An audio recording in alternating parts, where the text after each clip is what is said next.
pop open a new window on your Yeah. computer. I'm sharing my entire screen, so it should be fine. So make sure your browser is weird, so you can pop up the browser. Yeah, I just got the calendar right on the browser, so that's not a big deal. Make sure he's out. And then you may have to escape and then use slideshows to the last. Well, yeah, I mean, But there's only one slide, so. right, yeah. Okay. Alright. That's fine. Did we put it in the Excel?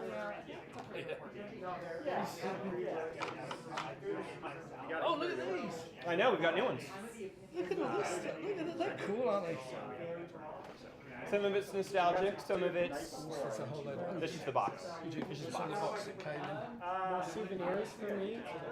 Would you like, I mean, Jackson, you are welcome. Help yourself. You're welcome to help yourself. Help yourself. I might take a Starburst one. That's cool. I like Starburst. We do too. We make good stuff. All right, I'm ready to Except roll. they don't make the high floor. Well, we'll talk about that. Yeah. We'll be talking about I'm that. ready to roll, James. All right, everybody, let's get rocking and rolling. Now that we actually have a camera. It's the tiniest camera ever, but it's a camera. Does the mic work? Am I just going? Yeah, let's just do a little quick mic check with Coleman when he's ready. Okay. All good. Well, that goes around there. Jeez. So this is good. You ready? Yeah. Okay, good evening. Welcome to the Greater Denver Transit May Meeting. Am I waiting for... Like, jump the gun. Oh, we're live. Okay, terrific. Okay, I see the nuggets.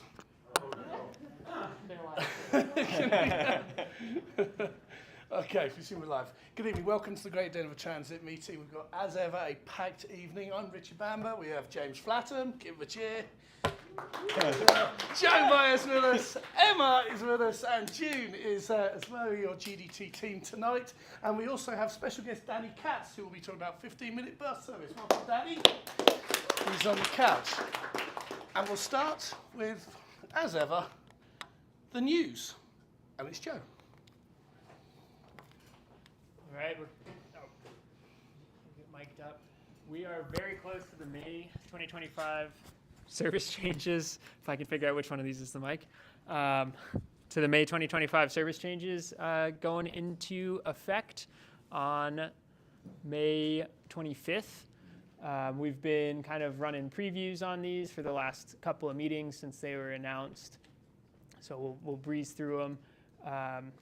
The big, really cool changes is Route 16 on West Colfax is going down to 10-minute frequency. That hit the critical 40 boardings per service hour metric that RTD used to define when to go to 10 minutes.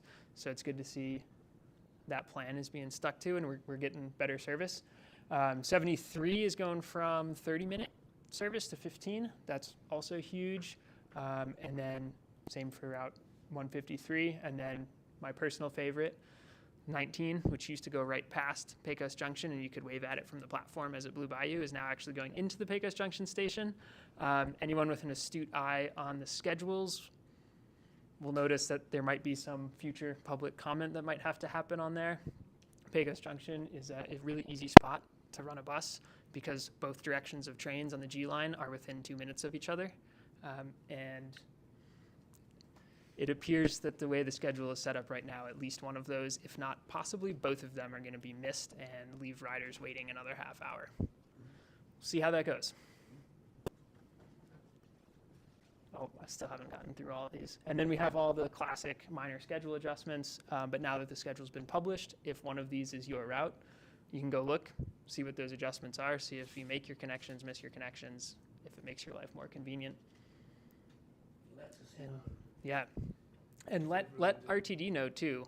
They have metrics that are based on how many people reach out and comment on a route, whether they need to actually look into that and act on it, depending on how many people give feedback.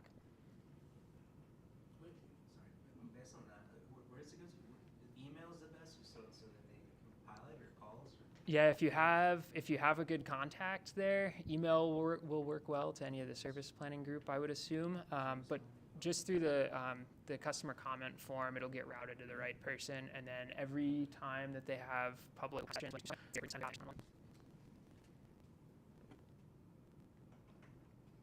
All right, speaking of minor schedule adjustments, into the light rail slow zone, which we have been tracking for going on a year.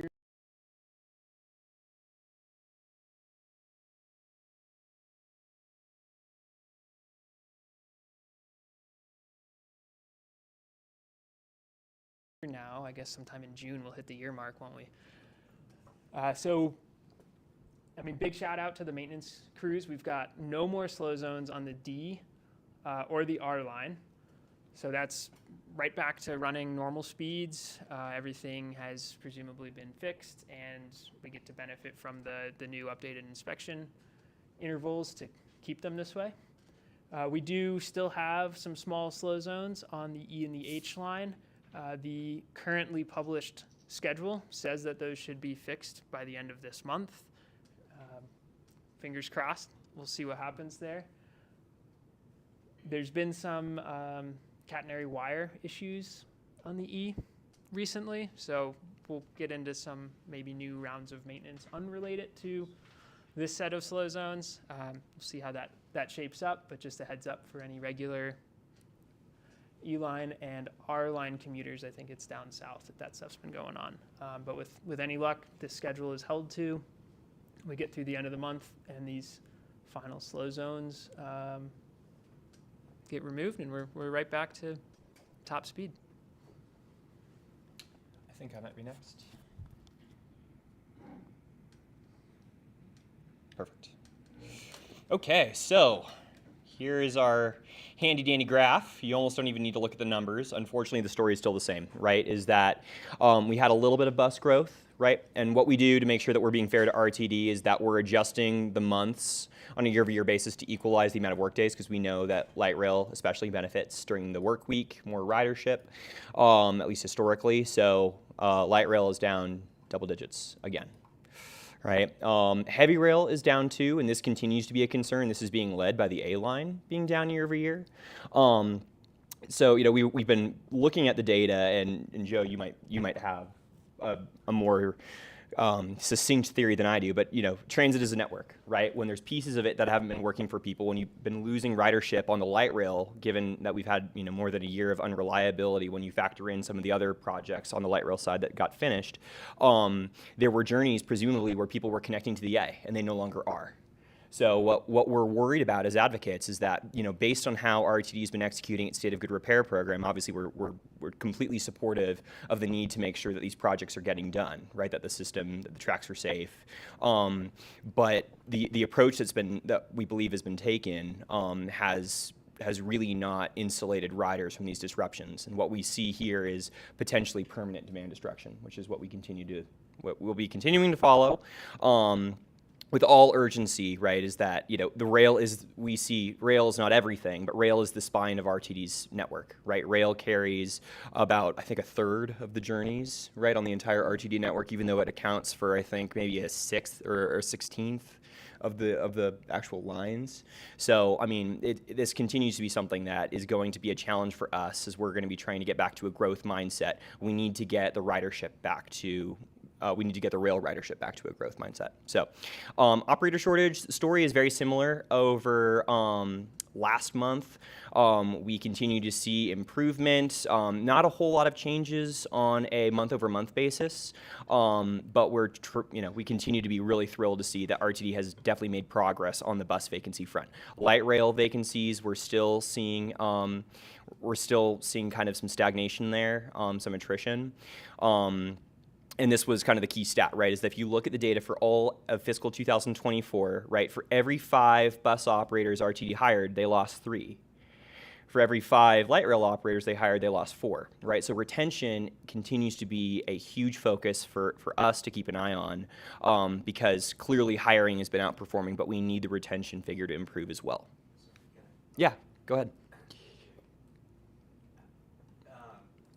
Is anybody at RTD or anything, they thinking about the amount of people that will be needed for BRT for those frequencies and how that's going to affect? So for everyone online, the question was about whether or not Colfax, BRT, and the future other BRT projects will, be connected or short-staffed. The hope is that, by the time that Colfax BRT goes into operation, right, the the operator shortage will be a story of the past, hopefully.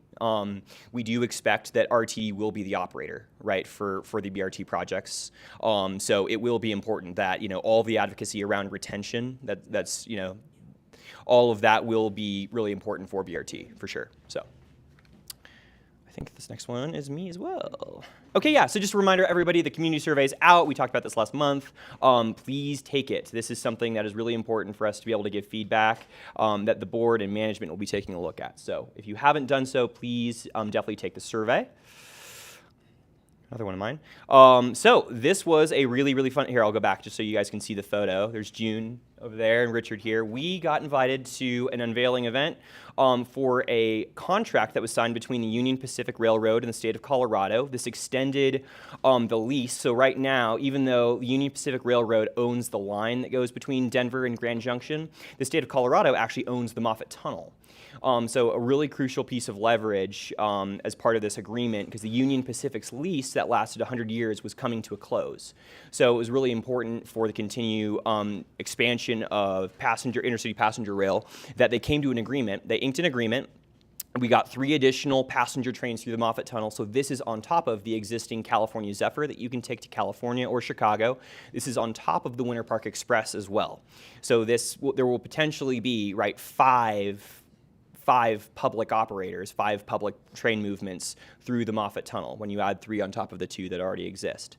We supplied some train track for this cute little model you see over here. The actual vehicles themselves, that was provided by ColoRail. This was a joint advocates contributed event. But yeah, really, this was a piece of hope, right? That at the state level, we've got a governor who's very friendly to rail, and there is progress that is being made to further intercity passenger rail. So really cool event.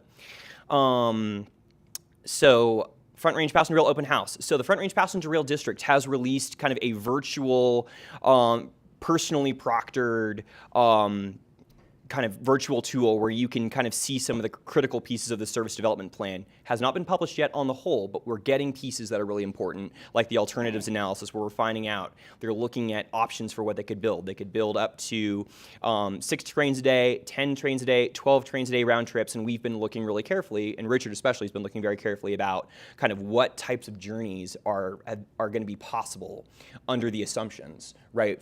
That if these timetables went into place, right, what kinds of journeys could you actually take on the Front Range? So here's a little preview of this. Published actual timetables, or at least end-to-end times?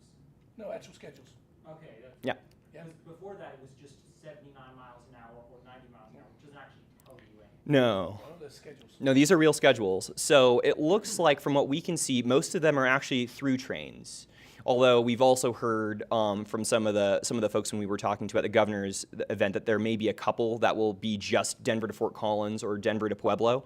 So if it's 6 round trips a day, right, there's fairly fewer journeys that are going to be possible, as you might expect, right? If there's only 6 frequencies, the earliest time you can get to the airport for a flight is kind of limited.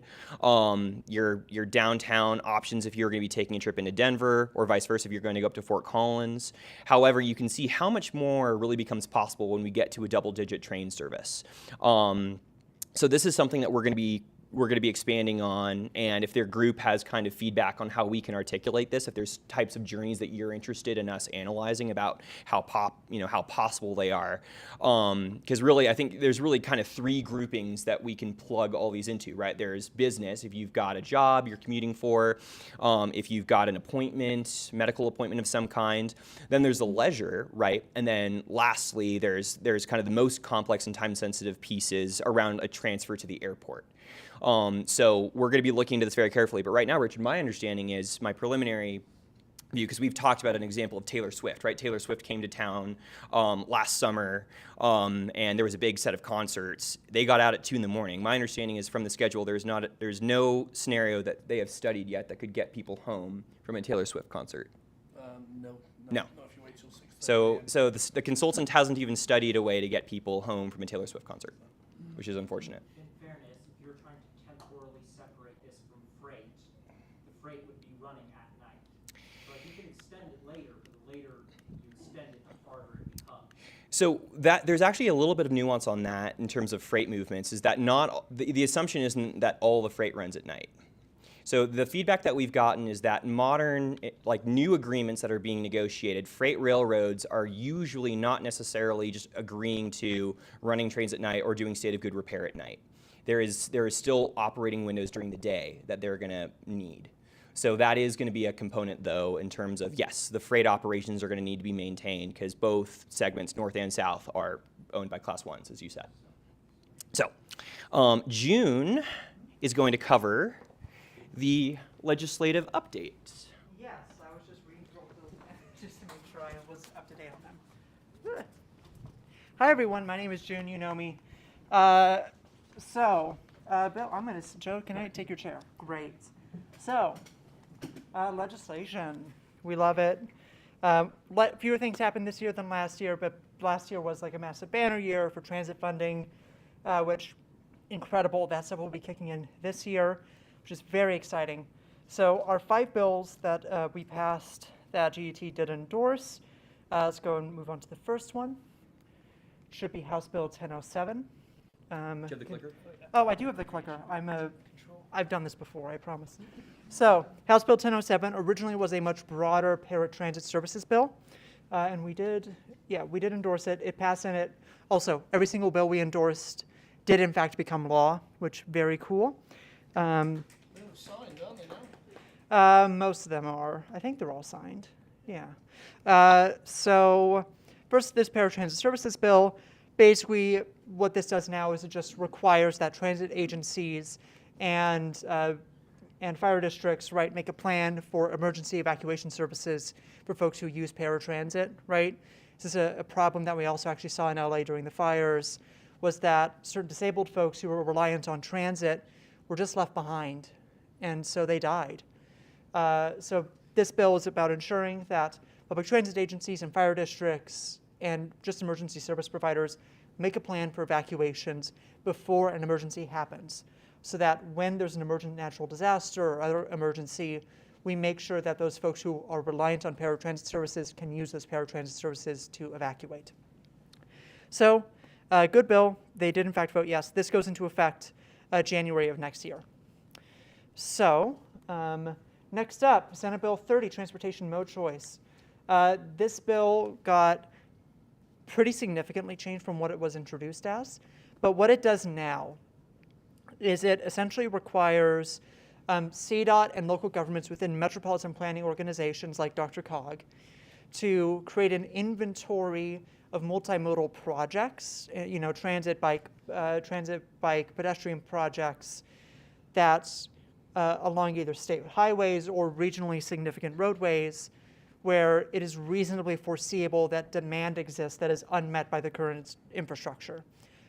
Basically, they need to make a list of these projects, compile them, put out budget numbers for them, and reading through this, and then basically use those inventories to inform other planning.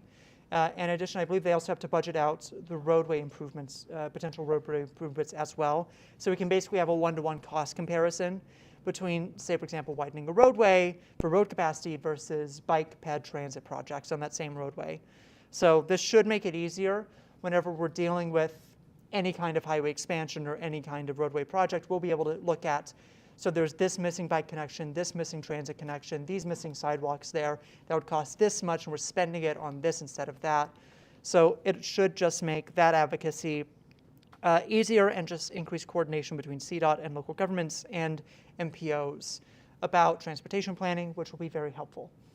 So, however, there's also potentially for Denver, there is a part in the bill that does allow municipalities to set mode choice targets, which was the original point of the bill, was to basically set a statewide mode choice target to basically explicitly in our plan say we want to shift from this amount of people in cars to this amount of people in bikes or walking or in transit instead. Local governments can still do that, but they are not required to do that. So that's a potential opening where Denver could set mode choice targets that we can then tap into some additional help with. So next up, Senate Bill 51. This was a bill recommended by the Legislative Audit Committee. They basically go through our statutes every single year and they just double check everything. Is it working appropriately? Is there anything we can simplify? Any way we can make this easier? As it turns out, they found out with our TD, the calculation for the purposes of calculating the cost efficiency of transit services was complicated. So originally, it included basically their operating costs meant all expenditures, including depreciation, but excluding some long-term planning costs, which was difficult to calculate, right? And this bill basically just simplifies it and says, now for the purposes of law, their operating costs mean their actual operating expenditures excluding depreciation, which is obviously something RTD already calculates for its budget, so it's just going to make their reporting to the state easier. Which I will point out this is also what the FTA already uses, so it's being a little weird that the RTD numbers are run on a different metric than what they also have to report to the FTA. yeah, so it just makes it simpler. This is just a very pretty much everything that comes out of the audit committee is just an automatic yes, because it just makes things easier and more efficient. So that bill passed, became law. Next up, this was a bill that GDT worked very hard on, and from start to finish, and did in fact pass. So under previous law, Colorado had the most strict confidentiality standards when it came to railroad accident investigations. So basically, it was so restrictive that it even limited communication between RTD and the FTA and the Public Utilities Commission as well, which is a standard higher than anywhere else in the country. This basically just strikes out. So I think that's about where this bill ended up. Basically, though, the PUC, because they're the ones who handle these accident investigations, they still can adopt rules allowing some amounts of confidentiality. Boston is an example of a city where they do actually have certain rules. Say, for example, if information about a certain piece of infrastructure getting out, if that would pose a public safety concern, is like, terrorists can attack public infrastructure, right? And getting plans public can make it easier for them to do that. That's a situation where, there are still ways to hold back information if there's a legitimate public safety concern. But the PUC has to adopt rules to that extent. Just basically makes it so that it's easier to share that information, not only with regulators, but also with the public, and basically doesn't give them a free out to just hold back every single report forever, which is helpful. So, and then Senate Bill 161, which of course is the RTD, the Big Transit Reform Act, which to my understanding didn't change a ton from introduction. And sorry, I was literally reading through all these bills, and this is the one that I got to at the end, and they were like, time to come up. So my understanding of this bill is it does a lot of things still, and I'm just going to run through Ledge Deck, Service Partnership Agreement. So this bill allows for additional buying up of service from local governments to RTD. It changes the reporting requirements about how the district is optimizing available funding for the fast tracks projects. Requires a lot more reporting on this actually, which is good. It requires the district to align with our statewide greenhouse gas reduction targets. Requires the district to set goals for employee retention and also adhere to certain federal requirements regarding assaults on transit workers. In addition, it also strengthens and changes how RTD has to do financial reporting in general for its planning and its strategic planning, and requires RTD to report back to the legislature about its strategic plans. It really changes how RTD does its 10-year strategic plans. It makes them much more robust, which is, from my understanding, unchanged from the bill as introduced, which we can go into that in more detail. This is the longest bill and most complicated of all of them. It requires a fully comprehensive operational analysis for RTD. Basically, they actually do need to research their shit, which is good. It requires additional reporting about a 10-year strategic plan to the legislature. It requires RTD to report back if there's any infrastructure gaps when it comes to servicing transit centers, or like transit-oriented developments is a great example of that, specifically called out in the bill. It requires the publishing of various information dashboards. That was also contained in the Senate Bill, I believe, 230 from last year, the big transit funding bill. So that's just duplicative of that, which is also fine. It puts it in more places in law. That's okay. Let's talk about stuff like employee retention, transit safety, budget numbers, project costs, like all that good stuff. It requires RTD to actually study transit-oriented development as well, map out transit propensity, establish more clear processes for service changes, which is very, very cool. It requires RTD to work with entities hosting special events to facilitate increasing ridership. So let's say, for example, Coors Field, Ball Arena, RTD has to actually work with them now to facilitate ridership to and from large events like concerts. It requires the district to update its equitable transit-oriented development policy to align with the state's new TOD and land use laws, which were passed also for the most part last year. Also something not on our list, but single stair reform was passed, which should very much help with a lot of projects, which is very exciting. It also requires, funnily enough, speaking of service disruptions, it requires RTD to actually periodically update a public policy for communication protocols for service disruptions, substitutions, and contingency planning. So plus, it requires RTD to work with local governments to implement TDM strategies, so transportation demand management. A very exciting one is the EcoPass portion of this. So under this bill, RTD has to go out to, or I don't think RTD has to go out, but apartment buildings, large housing providers in the metro area, above a certain number of people, I believe it's 50 that live in their building, those apartments need to go to those people and put out a little poll to them and say, do you want an EcoPass? And if the majority of people of the building say yes, that building has to purchase an EcoPass for their residents. So that is a very, very cool thing. The district does, in fact, have to do their outreach program, but there is still an obligation for these buildings to poll their residents. And if enough people in an apartment building are like, yes, I want an EcoPass, the building has to purchase EcoPasses. And that is a per unit cost that is much lower than a monthly pass if you were to buy it on your own. So it's also it's a great cost savings for folks, which is very exciting.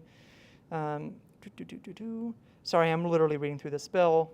This is why I've spent multiple years reading bills, so I can go through them quick and get it right. So more EcoPass changes, EcoPass changes. Bus driver who stopped at just the right point. Majority of respondents. We need to grab that picture. Survey.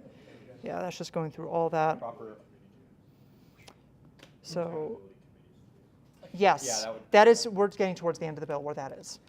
And Danny, you probably know more about this bill because I was, of course, being an aide and doing stuff. Because I wasn't following this too closely, unfortunately.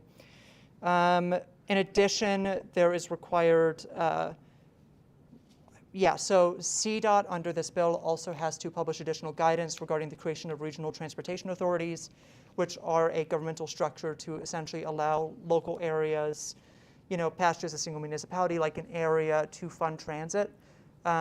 So that's very exciting because it could mean, I believe, additional places within the RTD district or outside of it could actually increase transit service by increasing funding through an RTA, which to this point has been somewhat underutilized as a governmental structure, which is very cool. In addition, this bill finally encodes actual responsibilities for the RTD directors in law. Those, as of yet, did not exist explicitly. They had a bunch of obligations under general governmental codes, and they, of course, set their own, policies. But this puts in statute, here's your responsibilities as RTD directors. Fundamentally, you can add additional stuff onto this, but classic stuff like setting policy objectives to be implemented, hiring a manager, the CEO and general manager, overseeing the general counsel, developing the budget, developing the strategic plan, engaging with constituents and governments, right? And explicitly in law, pursuing opportunities to grow transit ridership and make transit services competitive with driving. So that is now in law, statutorily, an RTD director's job is to increase ridership, which very, very cool. But what about increasing their value to the community? So very cool stuff there. I believe this still gets rid of write-in candidates for RTD, I'm pretty sure. Unless they changed it at the 11th hour. Yeah. So it also adds in additional processes for appointing vacancies within the RTD district for the RTD directors, and then, of course, the accountability committee. So this is a big one. So in CEO, the Colorado Energy Office, they're creating an accountability committee with 14 voting members and 1 ex officio non-voting member, 6 members appointed by the governor, including, you can read through all this, but 6 members by the governor, one who must be a former member of the board of directors of the district, one who is a current member of the board of directors, and 4 who have expertise in local government, financial planning and management, multimodal transportation, and environmental organization. 3 voting members appointed by the Senate, or the President of the Senate. 1 member who is 22 years of age or younger to speak to sort of youth needs to ride transit. 2 members who have expertise in workforce development and transportation equity. 1 voting member appointed by the minority leader who is a Republican, who has expertise in economic development. 3 voting members by the Speaker of the House. 1 who represents transit riders with disabilities. 1 who represents a labor organization, who represents transit workers in the district. 1 who has expertise in urban planning.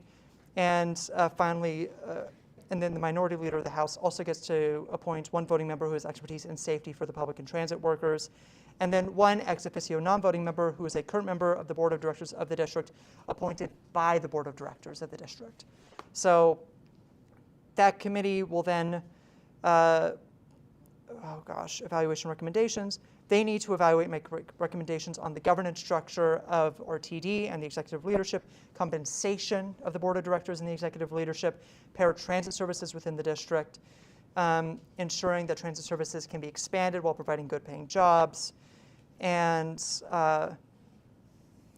more labor stuff in here as well, representation of local governments and state agencies within the district, and workforce retention. So it's really following on to the work of the RTD accountability study done in 2020, and basically it's looking at governance, labor, that sort of thing, and administration within RTD. And they're going to make their report, and by January 30th, 2026, come back to the legislature and the governor with a report about what recommendations they have. So we will in fact be seeing another bill about this next session based upon their recommendations. So, and then more technical stuff. Appropriation safety clause done. So a lot of things in there. Basically, this bill is overhauling RTD's strategic planning, some of its service planning processes. It's more directly defining director responsibilities. It's just, and also the EcoPass thing is obviously very exciting. So it's a real grab bag of reforms, which I am more confident are going to have a positive effect on RTD than the previous attempt last session. So, and that one did also, sorry, it took a while, but that one passed, became law. There's a lot of cool stuff happening here. Obviously not like massive transit funding differences, but otherwise, honestly, a pretty good session. And also, of course, the UP stuff is very exciting. And that came on the heels of some of the bills that were passed last year that we endorsed and lobbied on. So, any questions? Is that the kind of committee that maybe board members may get higher salaries, possibly? Yes. Yes.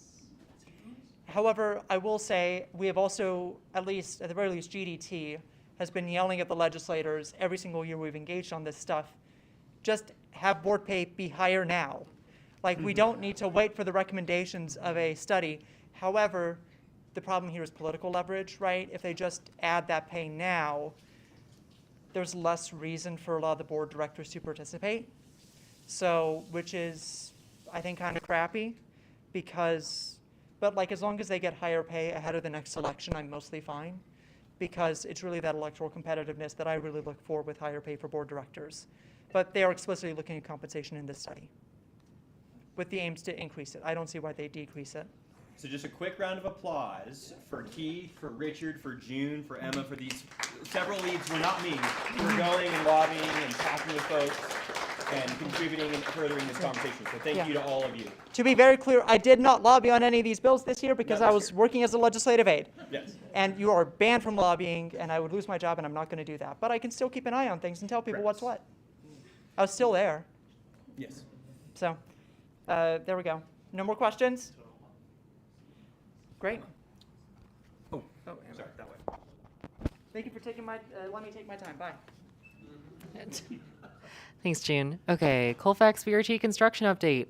The first station arch structure was installed at Colfax and Lafayette on Tuesday, May 6th. I was there. Molly was there. Some alcoholic beverages may or may not have been there. It was a great time. Super fun, huge milestone. You can see it now if you're riding the 15 or the 15L. So yeah, really exciting. Here's some pics that we got. I think some of these are ours, some of these are from, The one on the left is cent- mine. yeah, The yeah. left is Molly's, the centre one was sent to me by Doty, Okay, and the right hand one's mine. cool. So 2 out of We 3. think we're going to do some viewing parties for the other arches. It's a kind of excuse. Yeah, it was a lot of fun. There, Passing drinks, and what time did the arch go up? It's like 9:30, maybe 10. I So- don't know. yeah, Let me I look feel at like my it phone. I'll let was, you know. So yeah, like that 9:40 seems- maybe. So that seems to do it happens right in the time where. They faked us out so many times though, where like we would look over and they would get the crane out and they'd hook it up and we're like, they're doing it, they're doing it, they're doing it, and then we get out there and they were certainly not doing it. Okay, it's 9:30 based on my phone. Okay. It might get quicker as they go on. If you ever be on a construction site, yeah, you gotta rig it, Yep. do the safety briefing, and then you re-rig it, and then you have another safety briefing. Do that Which three it times. shouldn't work Yeah. that way. It should be safety briefing first. Oh, we ball. Yeah, I would love for us to do more viewing parties. It was a lot of fun. How much notice did you have that it was going to go up that night? I think We got a couple of days. We'll try and do a little bit better with the Doty comms team, who weren't that responsive. They sort of sent the information really late. yeah. But hopefully we'll get a schedule and. Like our viewing of it was pretty impromptu. Like I think we just posted on the Slack like same day, but there were some people from like the Colfax VID that were there, the Logan Tours were there, you know, so decent showing for what it was. Okay. Moving on. So moving up from Colfax to Welton Street. So this one goes. I was listening to the 5 Points Business Improvement District meeting. Just see, to find out what. Yeah, it was about an hour of I don't know, but I was doing other things. Okay, and then finally somebody did ask about the L line on Welton, and the chairman Norman Harris, he's the owner of Spangalang. He mentioned they'd got the mayor to write to RTD. So basically, RTD is planning to go in there and keep investing in building, redoing the line, state of good repair. They're doing a lot of under the hood stuff because basically after 30 years of de-ice and snow and other things, all the cabling is all shot. It all needs, it just needs, which is great. It's RTD actually investing the money. It's all part of downtown loop. There's another phase. So they got the mayor to write a letter, okay, to say to RTD, can you slow this down? Can you postpone it? Can you put the L line to the back of the line? Which is quite something. So that's when RTD's actually wanting to do something, and we've got people telling them not to. And it's gone to the mayor. So I'm like, you sent a letter to RTD, right then, we're getting hold of a copy of that. So one part of RTD that works surprisingly well is the Freedom of Information Office. If you put in, they got a nice little system, you dial it in, boom, boom, boom, boom, boom, and within about 2 hours, back in my inbox was the letter, and the letter RTD sent back, okay, and the letter they sent back, and we've got them, they're on the Slack in the Welton, so you can read them, and Deborah, I think it's brilliant. Her response was actually really quite good. It was kind of like, we're carrying on with the project. It wasn't quite like, go away, but it was very polite. But it was kind of, we're not really going to do this. Yeah. Like, it was quite something. So, at one point, there's sort of forces working for one way, forces working the other here. So there's that going on. But as a general sort of guide to what we're trying to do with the airline at the moment, we know there is one big business owner, Norman Harris. His problem is he wants a patio. He thinks a sidewalk. He wants it there. The track's in the way. That's his thing. He's decided that his patio must go there. That's the solution to all his problems. What we're trying to find out is the intelligence is what is affecting the other business owners. Are they all in the same mindset, or do they have other issues? What can we do? What can where else? A patio, there's sort of options to put those places.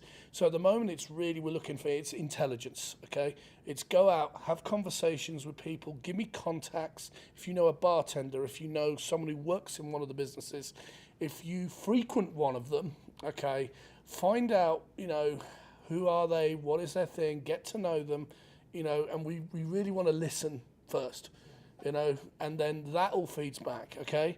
And of course, there is a plan to release a lot of work, but only after we've done the listening, okay? And we are expediting this, if they're already writing to mayors and causing trouble with RTD, we've obviously haven't got all year to do this. So, okay. I believe RTD did push the Welton Street track reconstruction to the back of the list as well. I think that has We'll happened. see. If you go to the downtown rail reconstruction webpage, phase 1 is what they did last summer. Phase 2 is what's starting in September, which is so phase 1 was the intersections of the rail, downtown loop. Phase 2 is mid-block, so not at the intersections, but the rest of the rail in the downtown loop. Does not include Welton Street. Phase 3, I think, is Colfax area by Auraria, and then phase 4 is Welton Street. There is no phase 5, so from that counting, it appears that the Welton Street corridor is at the back of the list for that maintenance work right now. But that wasn't an amendment, that was how it was always scheduled, right? Was that in I'm not sure. I mean, a lot of this is depending on RTD. They seem to be taking a bit of a while to appoint a contractor. You know, I'm sure the contractor might just come out and say, if you let us have the downtown, we'll carry on at Welton at the same time. Coming back in 6 months' time is just more disruption, because if you reconstruct, you take the L line service away when you have to do the downtown loop because you cut it off. So, RTD is basically making the L line a seasonal service. Like if it's down for maintenance yeah. half the year for half a decade, then Yeah, I mean, that's obviously when you don't run a rail line the 2/3 of the year, obviously the ridership, funny enough, drops by 2/3. So there is that. Okay. So any questions on L line strategy? Questions? No? Okay, moving on. I'll sit right. Smoke. Okay. We obviously don't pick the Pope, but what has been picked as a leader is the Chief of Police. Okay. And remember, there was Jim Cook, and then incumbent Steve Martinago, and Steve got it. He was sworn in on Tuesday. So he is now Chief of the RTD Chief of Police. So we did do a bachelor version of this slide as well. A bachelorette. Would you like to see that? Yes. Yeah? You want to see that? There you go. He is married, isn't he? I think his wife is. Have you seen the way he dresses? Have I seen the way he dresses? Well, all in blue. Yeah, I have seen the way he dresses. Oh yeah. Sure. So I will say, I have not made any strong opinions on the appointment yet, but Keith and I did speak with him, spoke to him after the last board meeting. and it does He seem must like actually be recognized for a comment that you give. So he noticed that we're positive about increased fare checks, and that has been a real change. Like I had not had my fare check in like 2 years, and suddenly.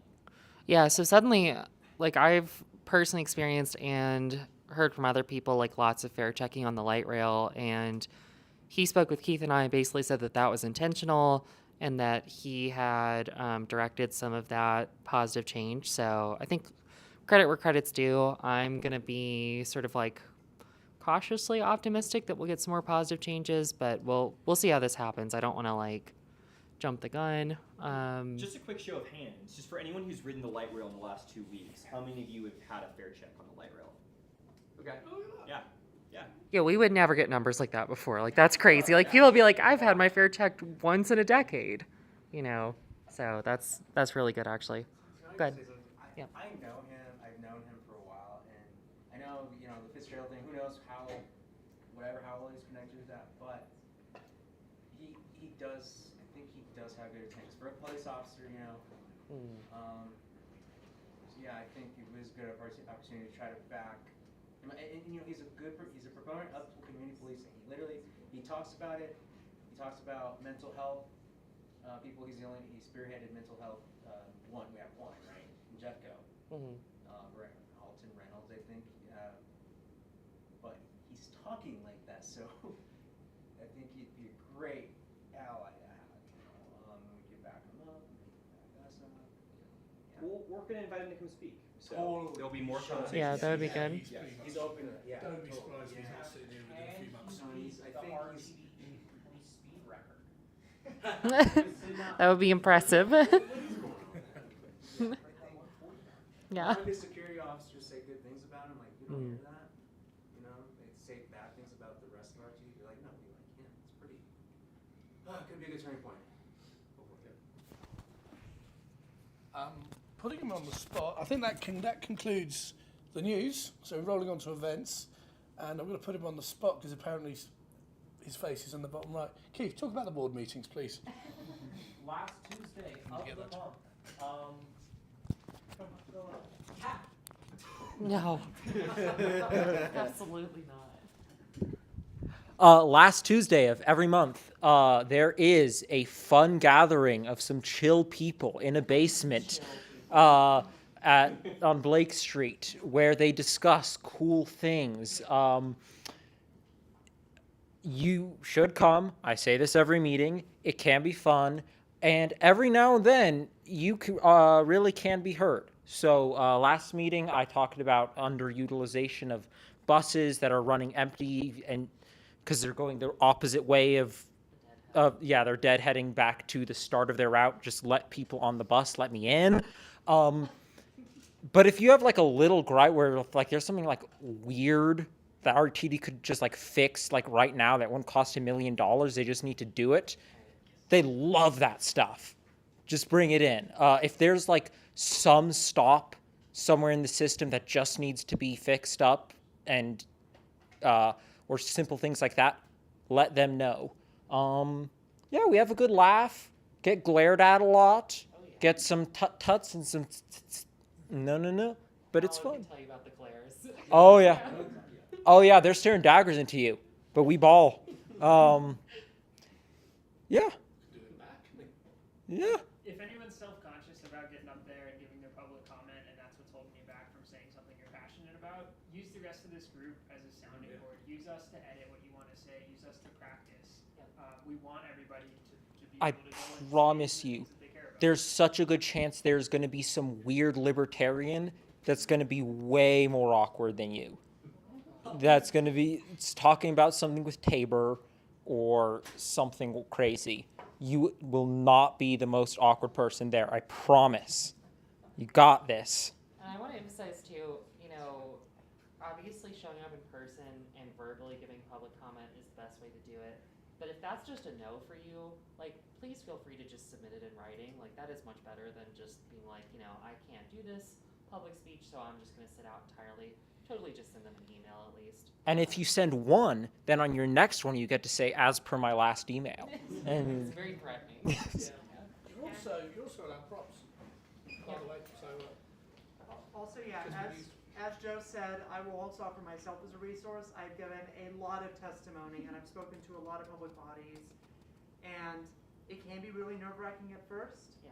But I'm more than happy to sort of edit down your testimony and give you tips and tricks about how to feel comfortable giving testimony and taking questions. I have gotten grilled by Republicans before as well, and so I can give you. Basically, I've been through the ringer sometimes, but I will use my experience to help you say good things. you have 3 minutes. But I would say, if possible, shoot for 2.5. So if you stutter or you have to go back on yourself, you don't run right against the wire. what if your public comment gets cut short? Good one. Thomas. Is that date accurate? Wednesday? Yes. What happened Wait, to why is it Tuesday? Wednesday? Because of Memorial Day. Okay. It's on the 20th. Who knows when Memorial Day is? Sergeant Day Fun Day. People that get the day off. No, I mean, One thing I want to say, I've heard from directly that there are the staff, the RTD staff listens to them. You don't They- see them. they do. They're They there really on do. Live, 20 to 30 of them, I think. And they're required to be. There's quite a few, quite a few of the senior And the management. media listens too. And the union lessons. And the yes. Oh yeah. there's usually some union people in the audience as well. Yeah, Lance Chief is almost always- Lance is always there, yeah. He sometimes shows up mob-handed, doesn't he? Like 20 or 30 of them. Yeah, he's got a full union show. It'll take up an hour. They've violated the fire code of how many people you can cram into that room. It's wild. Yeah, everyone who is anyone related to RTD is there, so it is a good opportunity to comment and keep it on subject, keep it change focused, and you'll have a good time. I'm sorry, where is this? It just doesn't say on the webpage.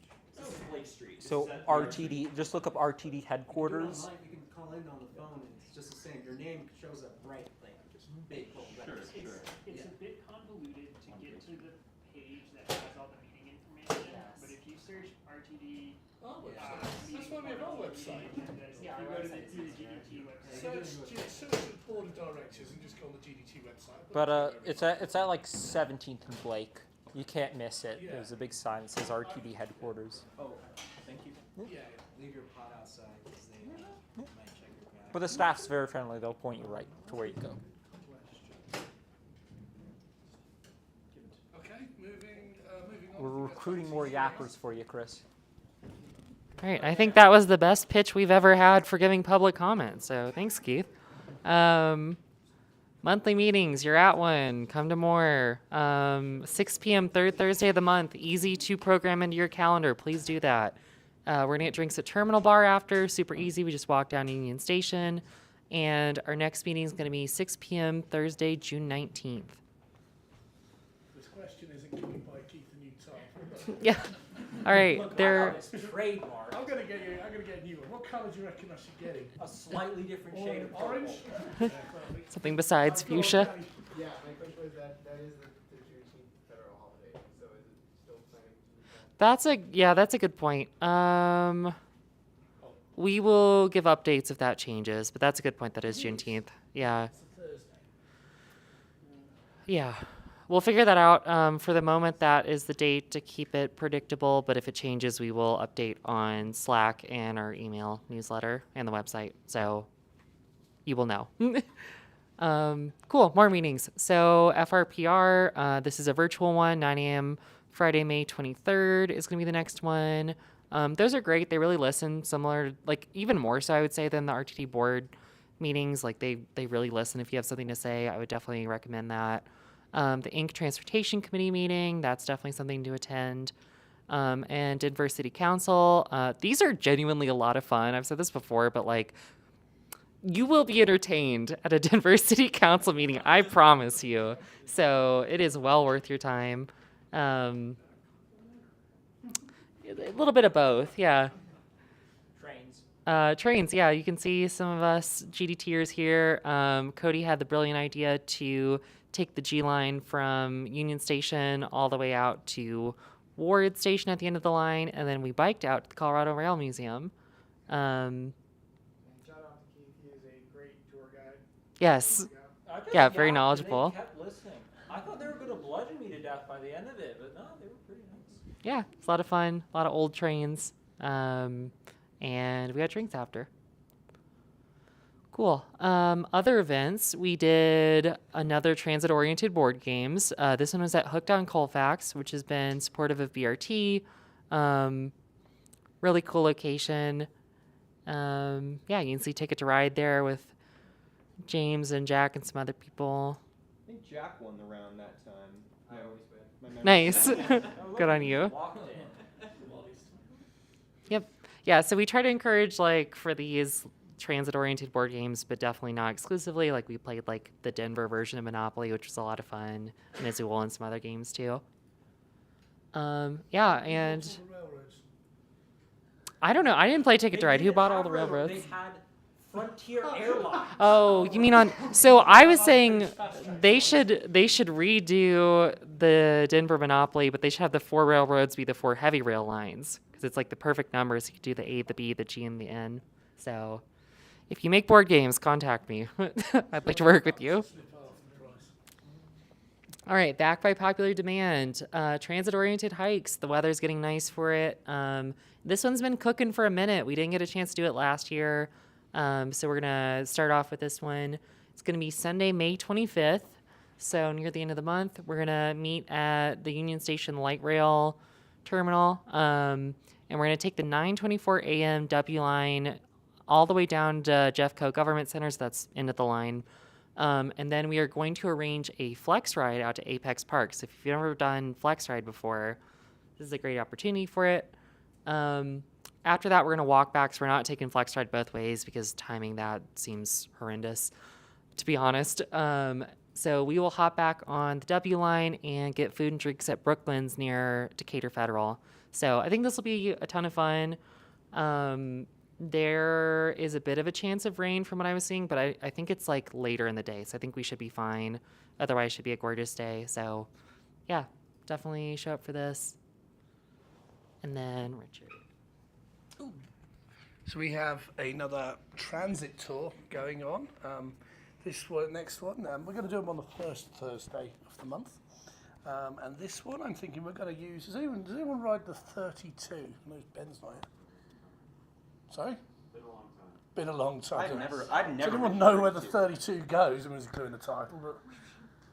But, so we're going to go explore that. It goes to the west, and we'll end up in that most transit-friendly place, like Old Town Nevada, which is always a favourite. And so the idea is we'll sort of zip around a few buses, and then the G line will take us home. And yeah, those are free. And all those transit tours, first Thursday of the month. Get to Union Station, Terminal Bar, 6 p.m. We'll be going somewhere. And this, I could not help myself. I could not help myself. All right, folks, I guess we are in Albuquerque now for the fabulous GDT pool party. This is so good. The site's presenting this? Yeah, no. James and I are both big High School Musical fans. Lauren is too, shout out. So, yeah, this is right up my alley. It's out with the old and in with the new. Goodbye, clouds of gray, hello, skies of blue. We're taking a dip in the pool to kick off the summer, aiming for a triple-digit weekend in Are we getting triple digits in late July? I think in July we'll have something that's close. We better have a pool then. So Yeah. we'll announce the actual date probably at the next meeting, but we'll just keep an eye on the Slack because when it gets hot, we're just gonna call it. Nice. So, yeah. Hell yeah. Would that be here? Yes. Wait, Like there? Right here, behind me. Right behind you. so if it's not gonna be triple digits, are there gonna be heaters? No. Yeah, we will force the triple digits, yeah. For sure. Oh yeah. Make it hotter. I actually have half an unused propane can if you need it. We might.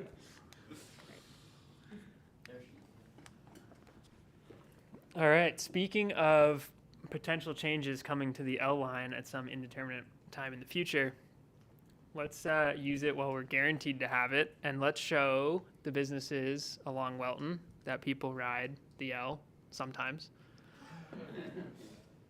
So the 5 Points Business Improvement District is putting on the First Friday Jazz Hop, the first Friday of each month this summer, and there will be basically one big concert at the Sonny Lawson Park right next to the Blair Caldwell branch of the library.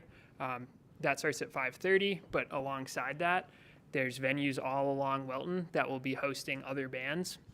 So basically starting at 5 o'clock in the evening to midnight, there's going to be shows all along Welton.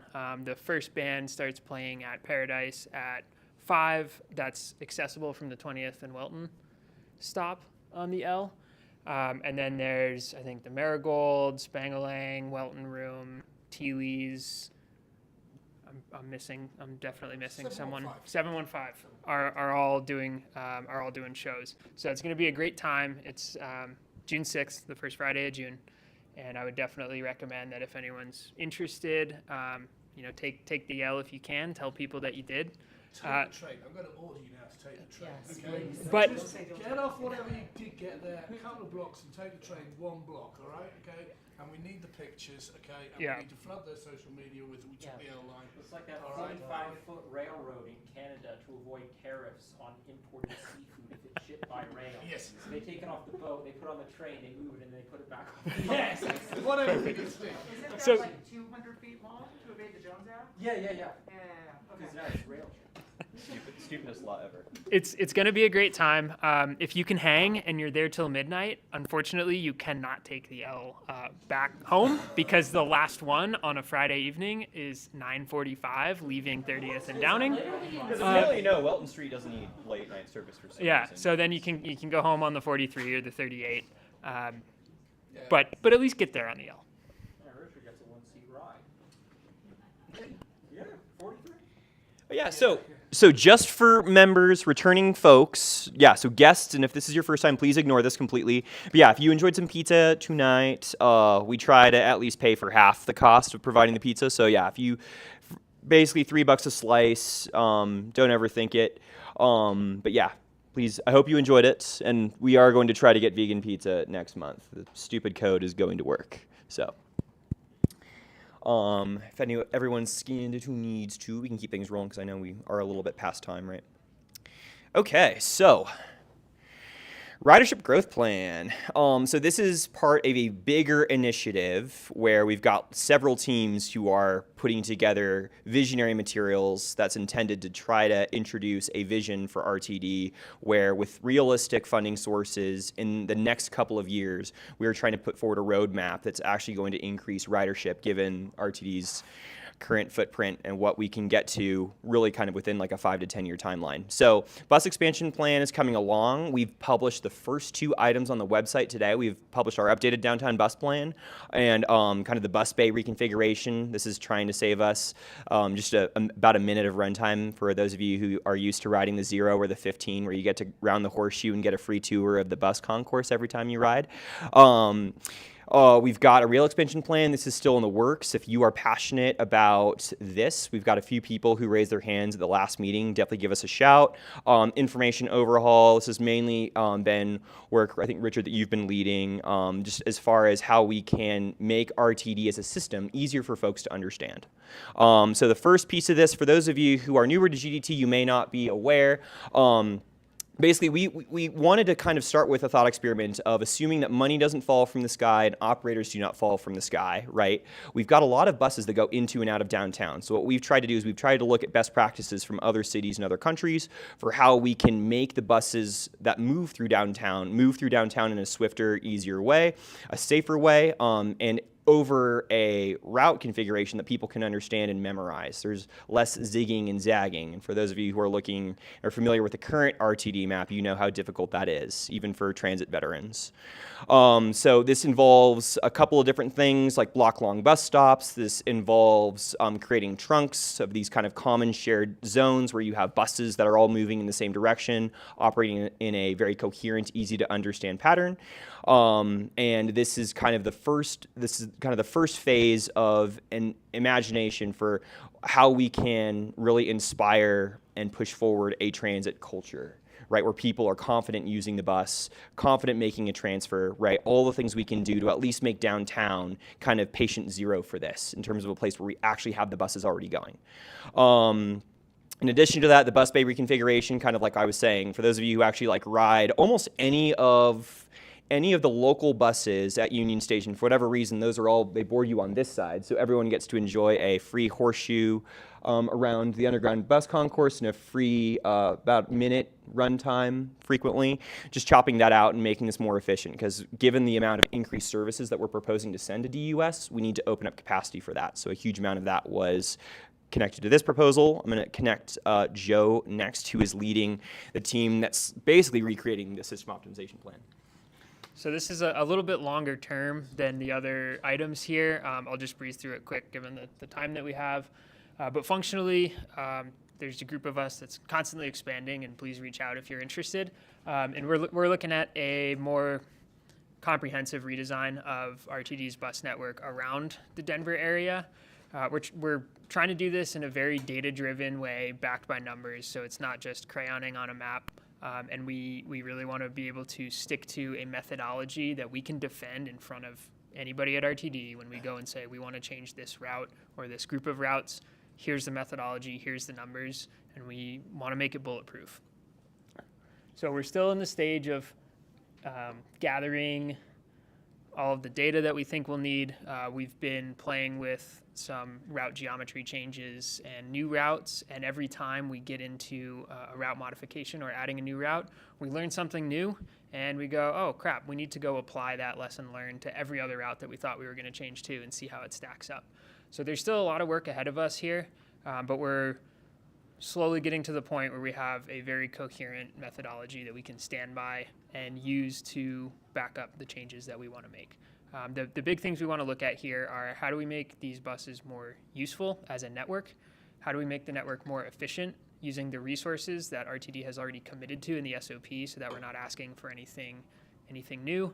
And then within those constraints, how can we maximize ridership? Some of the sort of easier things we're looking at on our map right now.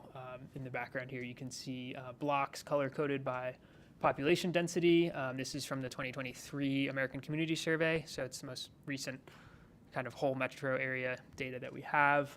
We're looking at where do we have traffic signals where we can make specific turns on routes. We're looking at destinations like grocery stores, hospitals, libraries, schools. What are the catchment areas for those schools so we know where people are coming from? That one was a big revelation because sometimes you'll have an area with a high school and you think, oh, so you draw a circle around it, that's where students are going. But actually, sometimes a high school is at the edge of its own collection area. So almost everyone's going, say, for example, west. Like, no one's going to the neighborhood that's 300 feet away. And that's just because of arbitrary lines on the map. So like a Northfield High School is like that. It's at the very corner of the area it collects from. And that affects the routing. And we're still gathering more and more data that we can map and use to inform these decisions. And the last thing that might be kind of hard to see here is we've mapped out the total amount of boardings at every bus stop in the network for 2024. And that's these like purple circles with numbers on them. And so that helps us understand visually where are people using the existing routes, where are people transferring, what areas can we look at and go, oh, yeah, that's actually not getting a lot of use, even though it's right next to something that we think is an important destination. Let's investigate that. Let's find out what's going on. Oh, I found a good one. 22,000 annual riders on one stop on the 37. Because, like, I've been playing with the 30. No, the next highest, I think, is like 1,600 annual ride. Like, the 37, if you look at its overall ridership, it gets really good numbers. But then you look at the ridership per stop, and it's like, no, this is like an hourly bus way out in the burbs gets better ridership. And then I was like, what is this? And so Street View. Google Street View can really help. There's one homeless shelter there. And you can go on Street View and you're like, damn, this is an industrial park. Why are there 40 people but next to that loading dock? And yeah. And so that's why the 37 looks like it's getting really good ridership when it's actually one stop is getting good ridership. And then you have stops. I think I saw one that had like 15 annual riders. Like a little more than one a month. But, you know, we got to serve that.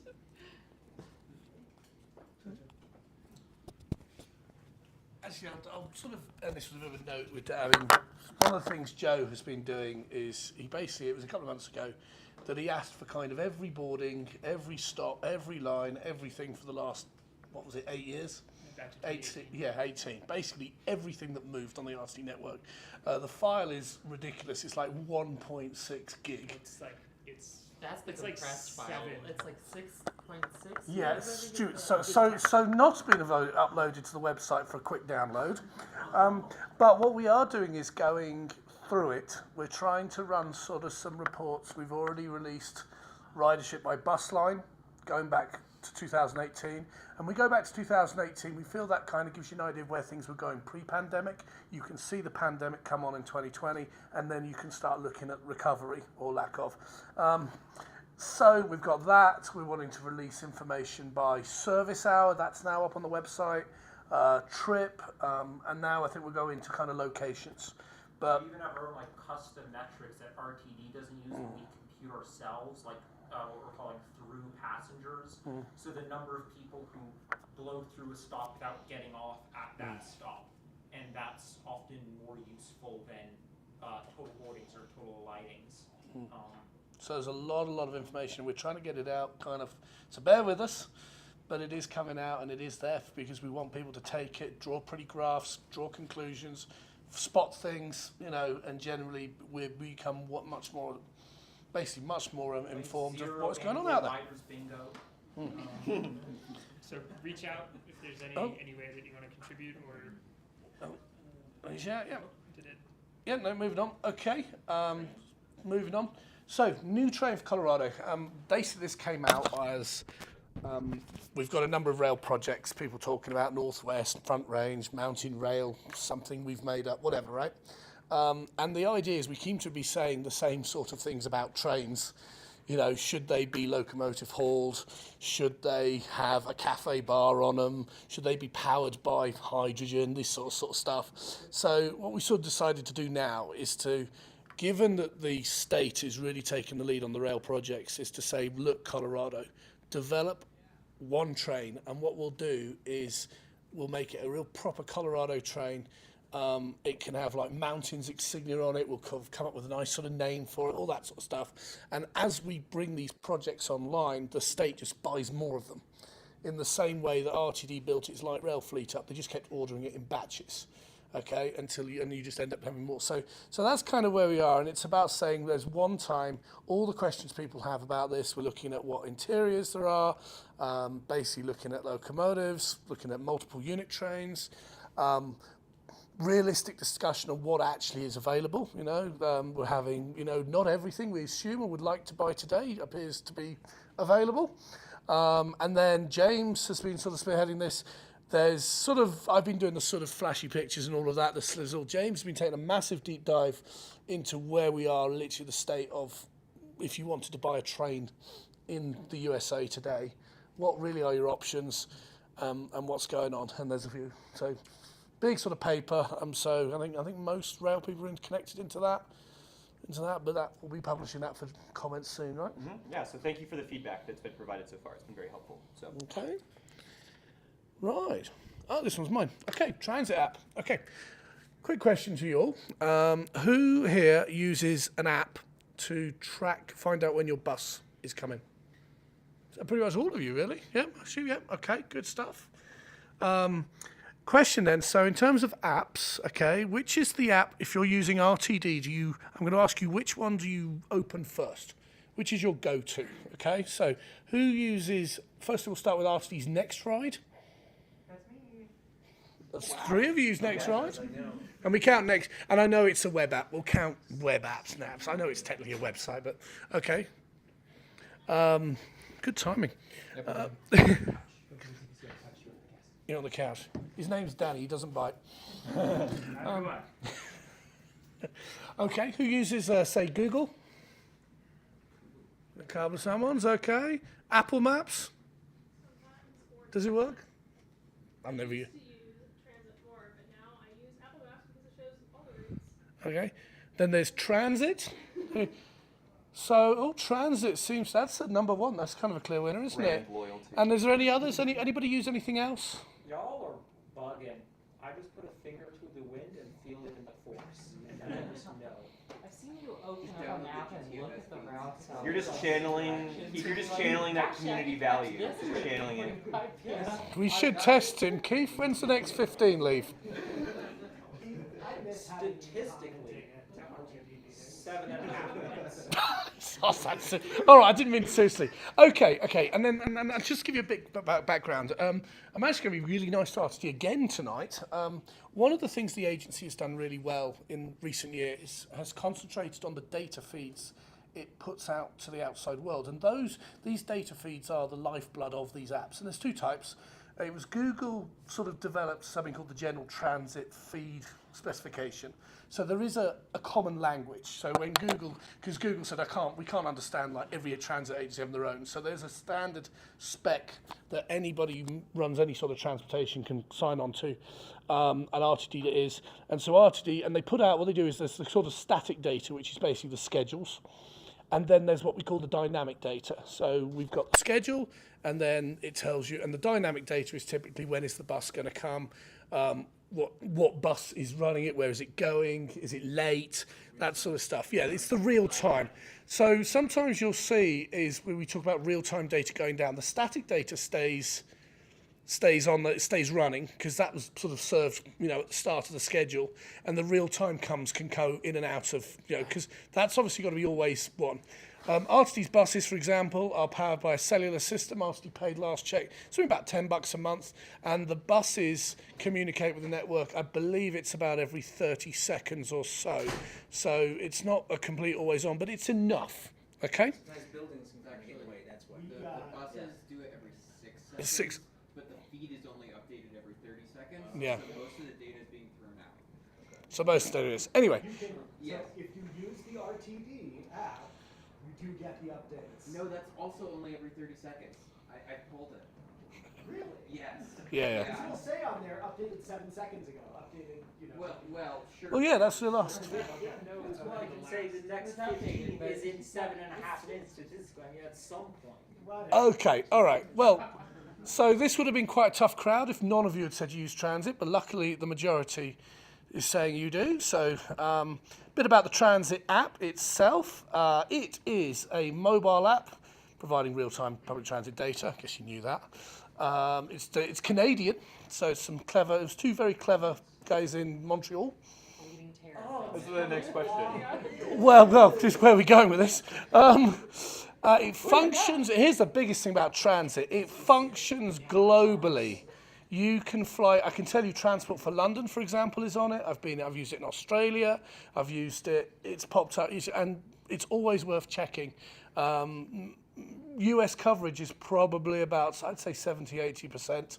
You're likely to get it, and all the big agencies are in there. Okay, so New York, San Francisco, all the big Chicago, they're all the big ones on it. But yeah, look at that, big coverage. So absolutely huge for big one for tourists. Because you don't need to. You can be walking off your flight and be an expert in the transit within seconds of any new town. And it integrates transit. It has transit agencies, has long distance bus Mustangs on it. National train operators are on it.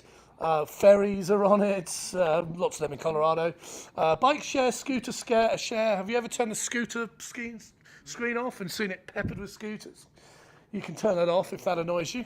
Okay, it speeds it up. Ride share, and of course it has information, it has booking links and ticketing. So you can, here's the thing, if your friends are like, I don't know how to buy a RTD ticket online, Transit app is your go-to, and from a lot of other agencies.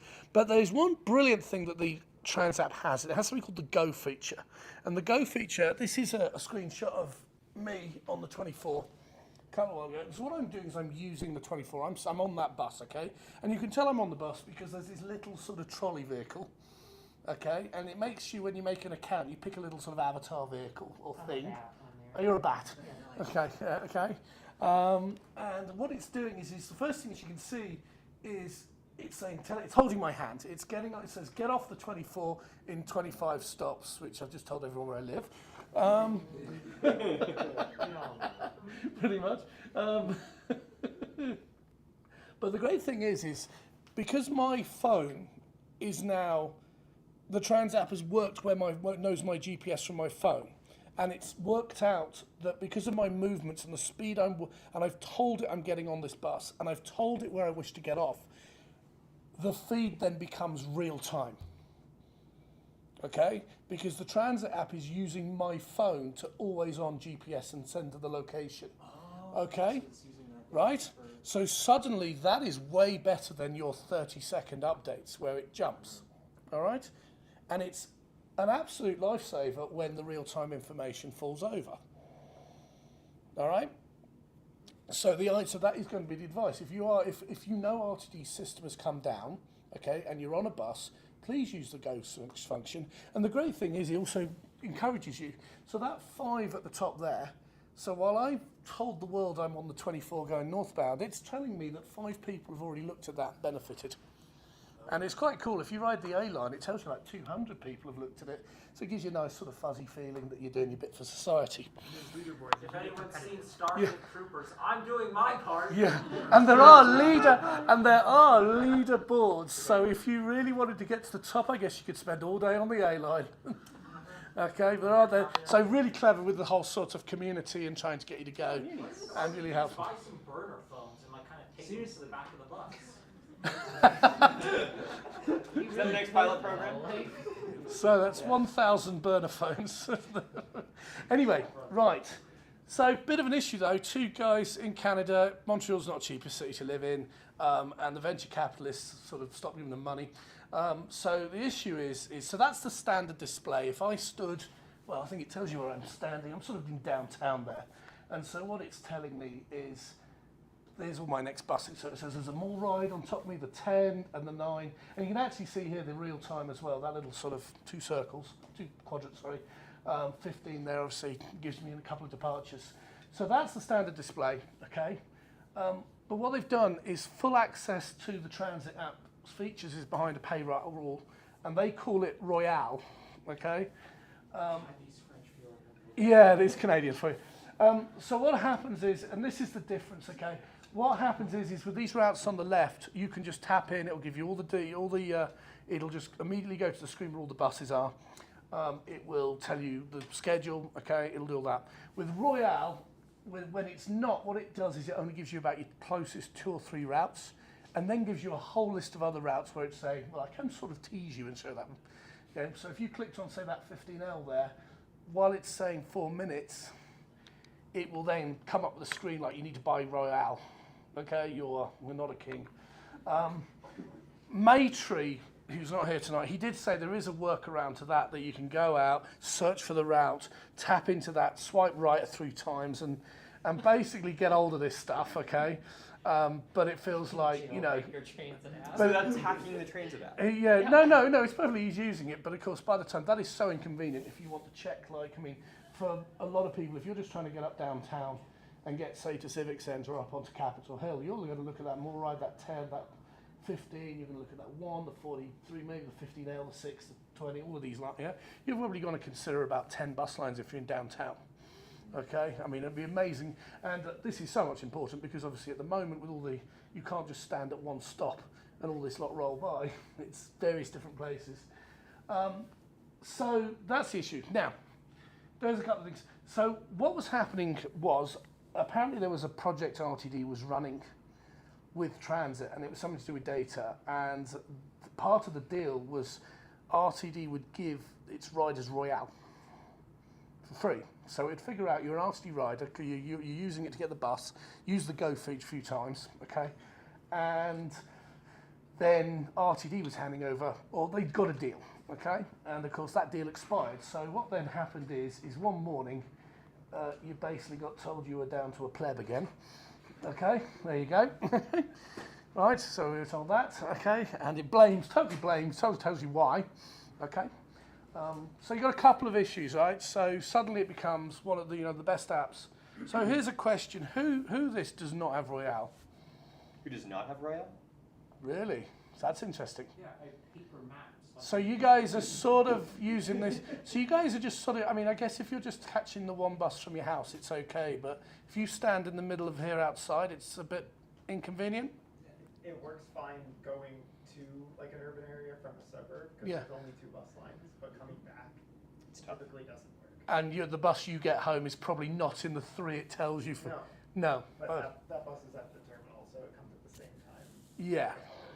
But you can see there was. So when they turn this off, you probably who thinks the app got worse to use? Right. So I'm glad we're understand. We're going where we are.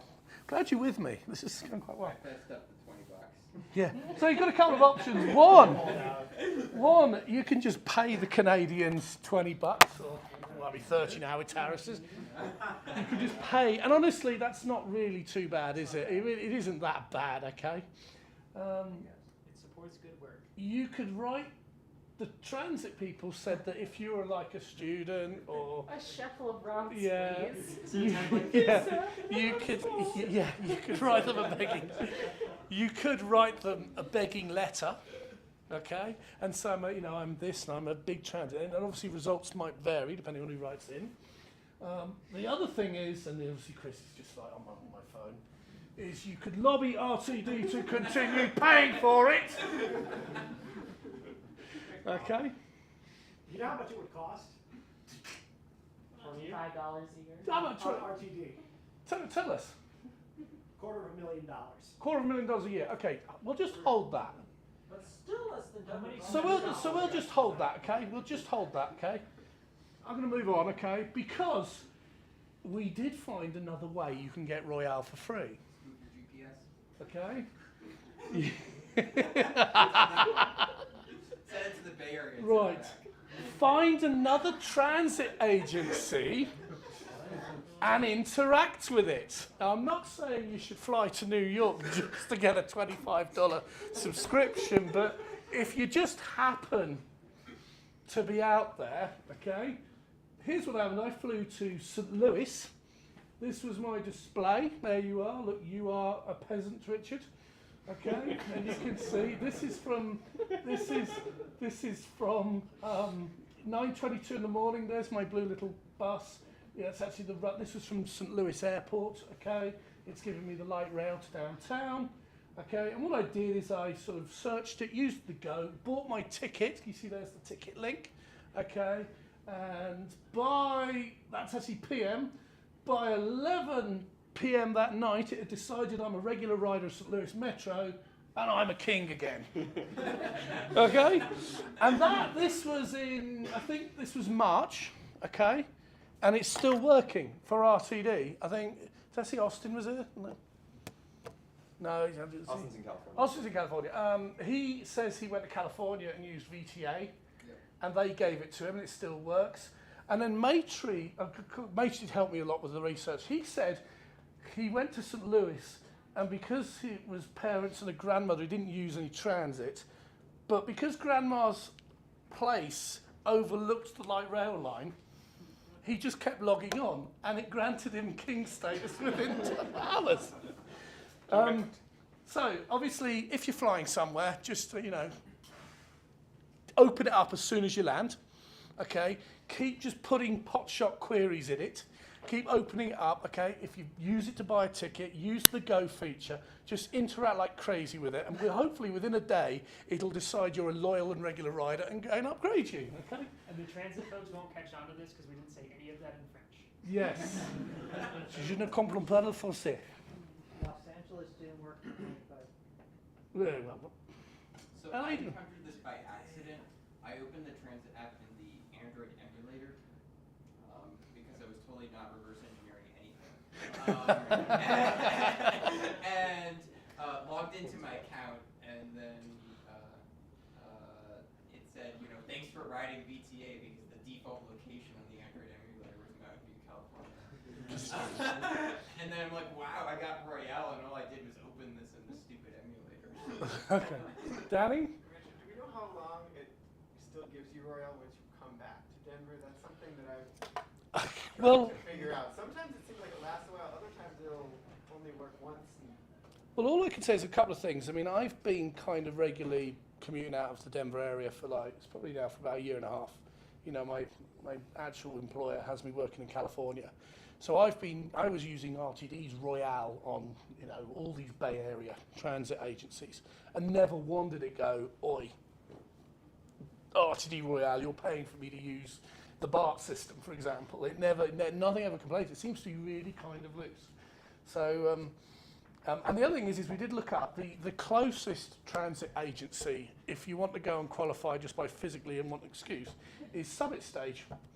So if you walk out the bus stand to Frisco, you can spend $9 to get the bus stand to Frisco, and you can qualify for and ride around a few mountain ski resorts for free, and you can come back with Royale. Cheaper than Royale. don't give Royale. And Emma will tell you when we're going next month. Anyway, I cannot leave with it. Sometimes the apps, okay, there is these things. So this opens up another thing, okay. Clearly, the transit agency does this, okay. RTD will listen to the operation safety, and there was Stuart Summers, who's their communications guy. He's sort of talking about all the sort of apps and the strategy. The one thing RTD is doing is they're going to try and unite the 5 apparently apps they have are going to be one. There is going to be a one RTD app, and it's on its way. That's good. He was also saying, and obviously I nearly fall off my chair when I hear someone from RTD talking about actual customer experience in a good way. He did make the point, it's like, well, we have NextRide and we can control the customer experience, which is true, okay? But as I can see that by the thing in this room, you guys clearly decide you like the user interface of transit. Is that probably the main thing? Or is it the fact that it's one app and you can fly around and go and use it anywhere you like? I actually think I'm really ugly. Sorry? Too many colors, too much going on right in my face. I look away from the screen. It's a little much. Well, that. NextRide is good with bike. Are you talking about NextRide or this? That is where NextRide really NextRide is multimodal. It's like, for me, still the best apps. That's the only time I use it is like if I'm biking and taking the bus or the train, I will absolutely use NextRide. That's the only thing I use it for. Okay, Transit so. forgets you have a bike at the end of your journey. Yeah. Okay. One thing, sorry, it was stolen. The next one's live tracker is supposed to be working, but a lot of times it doesn't. Is that something like guys like? Does We it work find- on transit app? No, they tend to all fall over together because what happens is the So when feed it's coming on out of the our, line right now is not, or if when it wasn't working, whatever. they tend to go down together. Transit app will have the Go shared location in that Okay, case. at least though. that. Yes, at least you have that. As to next ride, just the vehicles disappear, don't they? They just go, and then things like Google and it tries to predict it, but it's working Where on. will this have the It's, status? it's telling you the schedule. It's all it's doing is telling you where the vehicle should be, just the schedule. So all I can say, and here's the question is it's $250,000 by a year? $250,000 a year, okay? RTD has a budget of what, okay? Obviously everything should. The question I'm going to leave tonight is, should spending that $250,000 be one of those things in RTD's budget? How much money would that, man hours would that save this population? Versus spending it on other, Millions of yeah, dollars, sure, versus, man yeah. hours. And that's it, you've got to look at it over an operation that is, what, $800 million a year to run. Yes? I would ask is how much are we spending to develop this unified RTD app? And how does that compare to the product that already exists? Also, what are the 5 apps? I can only think of 3. The flex ride and The transit one? FlexRide, the Accessoride one, so Q-Ride, Accessoride, Masabi ticketing, Next Ride, and then Transit Watch. Yeah. No, we are basically, so there are 3 apps that most people use right now, which is the native My Ride app to pay for stuff, the native Transit Watch app to report stuff, and the not native Next Ride app to find out where stuff's going. And as a result of not having those in the same application, a lot of people don't even know that we have a way to look at live tracking, to look at, to get directions, all that kind of stuff. So the main goal is to get the same, the logical set of features that most people use into one app. To answer your question, we are going to be doing, and take a look, watch the presentation, by the way, not to take too much credit, but I'm the reason why we had that presentation No, this thank you. month. I insisted on it back in January because it's important. We're going to be going out to bid basically later this year to get pricing and all of that. So I'd encourage you to attend the meetings, read the packets when that happens. But it's necessary. I mean, at the end of the day, people expect that the app that they're going to use to manage paying for the thing, buying tickets, you're going to also be able to find how to get from point A to point B. Transit app does not do any kind of our back end when it comes to the My Ride services, when it comes to there's a lot that they just don't handle for anybody. And then the same thing with the Transit Watch. We need people to know where that is. We need it to be in the same application, so if you're freaking out and you're like, someone's assaulting me or someone is assaulting someone else or something, whatever, that you just go to one place for it. So it is really critical that we get these features all in one place, and my hope is that we spend the money necessary to do it well, because I've seen a lot of really bad apps developed by public agencies, as I'm sure we all have, and so this is really, really important to nail, and looking forward to seeing that we do that. Also, I'm just going to verbally say we are behind time, so. Right. I'm going to leave you with one other thing, okay? So we told you the transit agencies stick out this dynamic data, okay, that tells you where every bus and train is, okay? Well, one guy in Seattle decided, what if we just plotted it all on one map? And his result, and I'm going to show you this one, this is the Pantograph app. You can download that, hang on. And that is RTD at about 4 o'clock this afternoon. Okay, that's every bus, every train that's gone out there, okay? So whenever RTD runs one of those competitions, like can you spot the bus that's this and that, we win it within about half an hour because we just go on here and find it, okay? And that is it here. And the most interesting thing is maybe, James, if you just hit... 10 points for the bunched E-lines. Yeah, that's awesome. Okay, and you should be able to... Where's the cursor? Yeah, you should be able to draw. Do you just want to draw where the areas of the city... Because what this absolutely shows you, this was a snap in time of RTD where every vehicle is. As in you want me to draw the perimeter? Draw the bits where of big neighbourhoods where there's development, so just where we're not serving. Yeah. So like just draw a big sort of line. Do you see up here? Lie down there. But look at this huge swathe across the top there. Almost as Rocky Mountain Arsenal.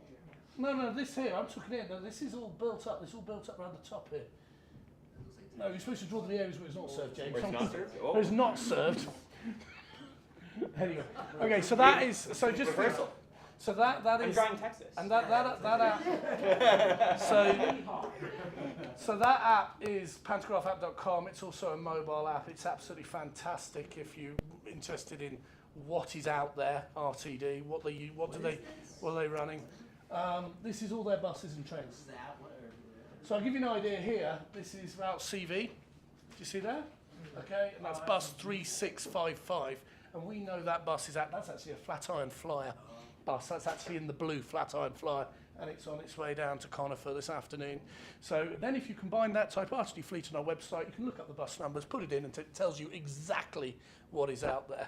If you want the history of the vehicles that are commanded, transc.ca. Put that in our Slack. Anyway, we must move on. Thank you very much. James. Okay, so we, instead of having our normal Western Rail Coalition update where I rattle on, we actually have tonight, straight from Coaldale, straight off of the Mustang actually, Connor Roth here, who is the off-grid urbanist, who is a YouTuber, who is one of the founding members of the Western Rail Coalition. So yeah, just super quick, welcome to Connor. Sorry I was Give late. us a quick update on what you're working on. Sorry I was late. My Mustang did not look like that. It looked like a Rupp County Airport transit van, which was a very rough ride. But I got here about 40 minutes later than I should have. But yes, I'm out in Fremont County, actually western Fremont County, which is the cheapest place to live in Salida, which is east of Salida.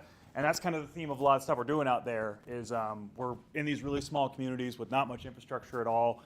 So right now with the Western Rail Coalition, we're working a lot up in Eagle County, migrating our way over to Lake County, where tomorrow we'll actually be up in Leadville, working with some bigwigs there, talking to people, knocking on doors, shooting some footage for future videos. But the cheapest place to live in Eagle County is Leadville. The cheapest place to live in Summit County is Leadville. If you live in Leadville, there is a 70% chance that your place of work is not in Lake County, and you're either going over Fremont Pass or Tennessee Pass every single day if you're not working remote. Pretty much that 30% that doesn't, they're all working remote. So we see that as an opportunity there where you've got these very defined traffic patterns. You're living at 10,000 feet, sometimes 10,500 feet. Very difficult place to own and maintain a car. Arguably, unless you're Norwegian, a very difficult place to own and maintain a bike. So they are doing a great job right now. They've got an awesome inner city circulator that I'll be trying out tomorrow. I'll be trying out a lot of the Summit services as well, and even some of the core services that go up Highway 24. How many people here have ever driven Highway 24 between Avon and Leadville? I honestly think it gives Red Mountain Pass a run for its money, and you get the toxic waste dump along the way just to add a bit more extra spice. Stick a straw and take a big I wouldn't. Gilman is creepy. It looks like Silent Hill, but the Rocky Mountain edition. So that's the area we're looking at. There, of course, Fremont County or Fremont Pass. There's no rail line anymore that goes over Climax. Sadly, that was the narrow gauge. So that will all be fed by buses, but there is something we can do on the Highway 24 side, and the infrastructure's already there. It's a latent asset, and Leadville and Lake County essentially being one and the same because there's really only one town in Lake County, it's Leadville. They are I would say, even though they're a mountain town and they've got that sexy charm of historic downtown, they are a very underprivileged mountain town and really struggled, especially once Climax started winding down their operations. Climax is probably always going to be with us, but its influence on the town and its financial impact on the town is waning, and already the city leadership there is planning life after Climax. When and if that happens, but we've already got an arrangement where we will be meeting with the Leadville City Council eventually. They're setting the date. I'll be meeting with some of those guys tomorrow. Hopefully we have a better reception there than James did in Minturn. But at the end of the day, we're hoping that we can, if we can get Lake County on our side, it'll be really, at least in my opinion, really nice to have the entirety of Lake County vibe check Minturn down the hill and kind of let them know this is what we want. We think we can actually do this going forward. So that's all I got. Terrific. All right. So if you, before I switch the slide, please scan this QR code. Follow Connor's YouTube channel. If you are into train stuff, you like maps, you like kind of low carbon living stuff, this is a really cool channel. Give them a follow. Really, really cool content. So yeah, thanks, Connor. We'll look forward to talking over drinks. So. Okay, so for our final feature tonight, so last time out we had a speaker, Peter Vuber, who was talking about alternative transport networks, and does anyone remember that he then asked right at the end, how much have you liked your 15-minute buses? Remember that? Can you remember what the result was? It was about 50-50, wasn't it? I think it was 60-40. So, in view of the fact that you're clearly 15-minute bus fans, our next guest is the president of the Colorado Public Interest Group. He's also pulled together the Alliance to Transform Transportation, and he's going to present to you tonight on the work they've been doing to make a 15-minute bus network, or a much bigger one, a reality. Please welcome Danny Katz.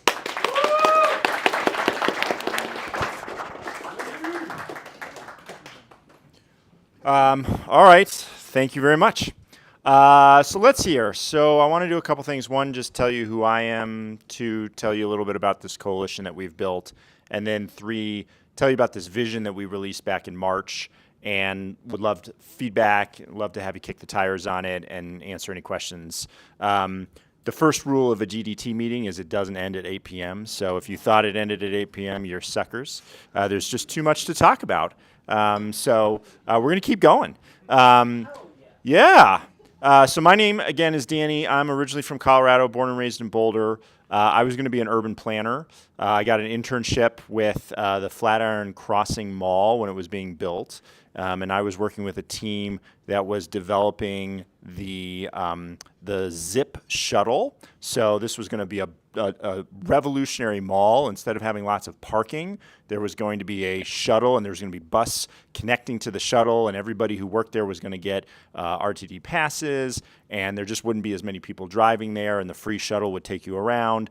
When I say I was interning, that meant I was walking people's dogs and getting lunches for folks. But I did have this brilliant idea, which is we should make a video for the Zip shuttle to the tune of Whip It Good. And you say, ride that Zip. Ba-da-da-da-da. So it was a brilliant idea. Unfortunately, they didn't record that song. And unfortunately, the whole thing fell apart because what happened is after a bunch of media about how cool this mall was going to be, the developer decided, you know what, actually, I think I am going to put in all the parking. And the Zip shuttles, they're delayed. So we're going to go ahead and open up the mall. And we're not going to give everyone bus passes yet because we don't really have the Zip shuttle. And so for a year and a half, the mall was open without the Zip shuttle. And of course, behavior was locked in. Eventually, the Zip shuttle came, ran around for about a year, about 2 years. And it was just a waste. They decided it's a waste of money. Nobody's riding it. And so they got rid of it. And to this day, if you go to the Flatiron Crossing, there are these roads that are wider than a bike lane, but not wide enough for a road. That's like the old Zip shuttle place. And they've added some, they've put a bike lane in on one of them. But that was a Zip shuttle. And so it crushed my dreams of being an urban planner because I realized that you can design the greatest things in the world, but if it's not implemented, then nothing's going to happen. So that kind of pushed me into the direction of being an advocate, being an organizer, and really kind of poking and pushing our decision makers. So that's what I've been doing ever since. This is my 24th year with PIRG. I started as a campus organizer, so I worked organizing people in Wisconsin for 4 years with the Wisconsin chapter there.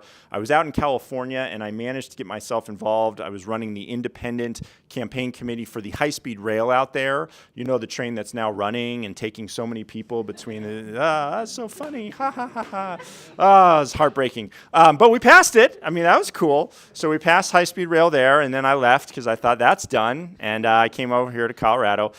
So I've been running CoPIRG ever since. If you don't know us, we're a public interest group, so that means we work on a wide range of issues. We do consumer protection stuff, we do public health stuff, recycling, zero waste, and we do some research. So today, we released a report on airline complaints, highlighting which airlines are the worst and which airlines are the best. I'll give you one guess. Which airline do you think has the most complaints? Any? Oh, you were both close. Frontier by a long run. But Spirit's right there. So those two have the worst complaints. So we do research, we compile data, we release that information. We do advocacy, so we go to the Capitol, we go to the State House, we go to City Hall, wherever, and we do advocacy. And we also do organizing work as well. One of the things I'm most proud of, when we still had that fledgling bus staying system in its first year or two, I ran around the state and got 113 mayors to sign a letter saying, let's expand that system. And so it's been really exciting to see where that's going. Transit's a big part of what I do, a big part of the work that we do. I sit on a couple of commissions. I'm on the CDOT's Transit and Rail Committee. I'm on their Efficiency and Accountability Committee. I served on the Advanced Guideway System Committee, where we were trying to get a train up to, or some advanced guideway, I guess is more appropriate to say, up to the mountains. So I've been working on a lot of this stuff here in Colorado for a while. But one of the things that we really wanted to do is try to assemble a coalition that brought together groups that don't wake up in the morning and immediately say transit. They have maybe other missions. Maybe they're an environmental group, or they're a bicycle group, or they're a civic engagement group formed around a particular constituency. And so that's what the Alliance to Transform Transportation is. If there's one slide, thank you.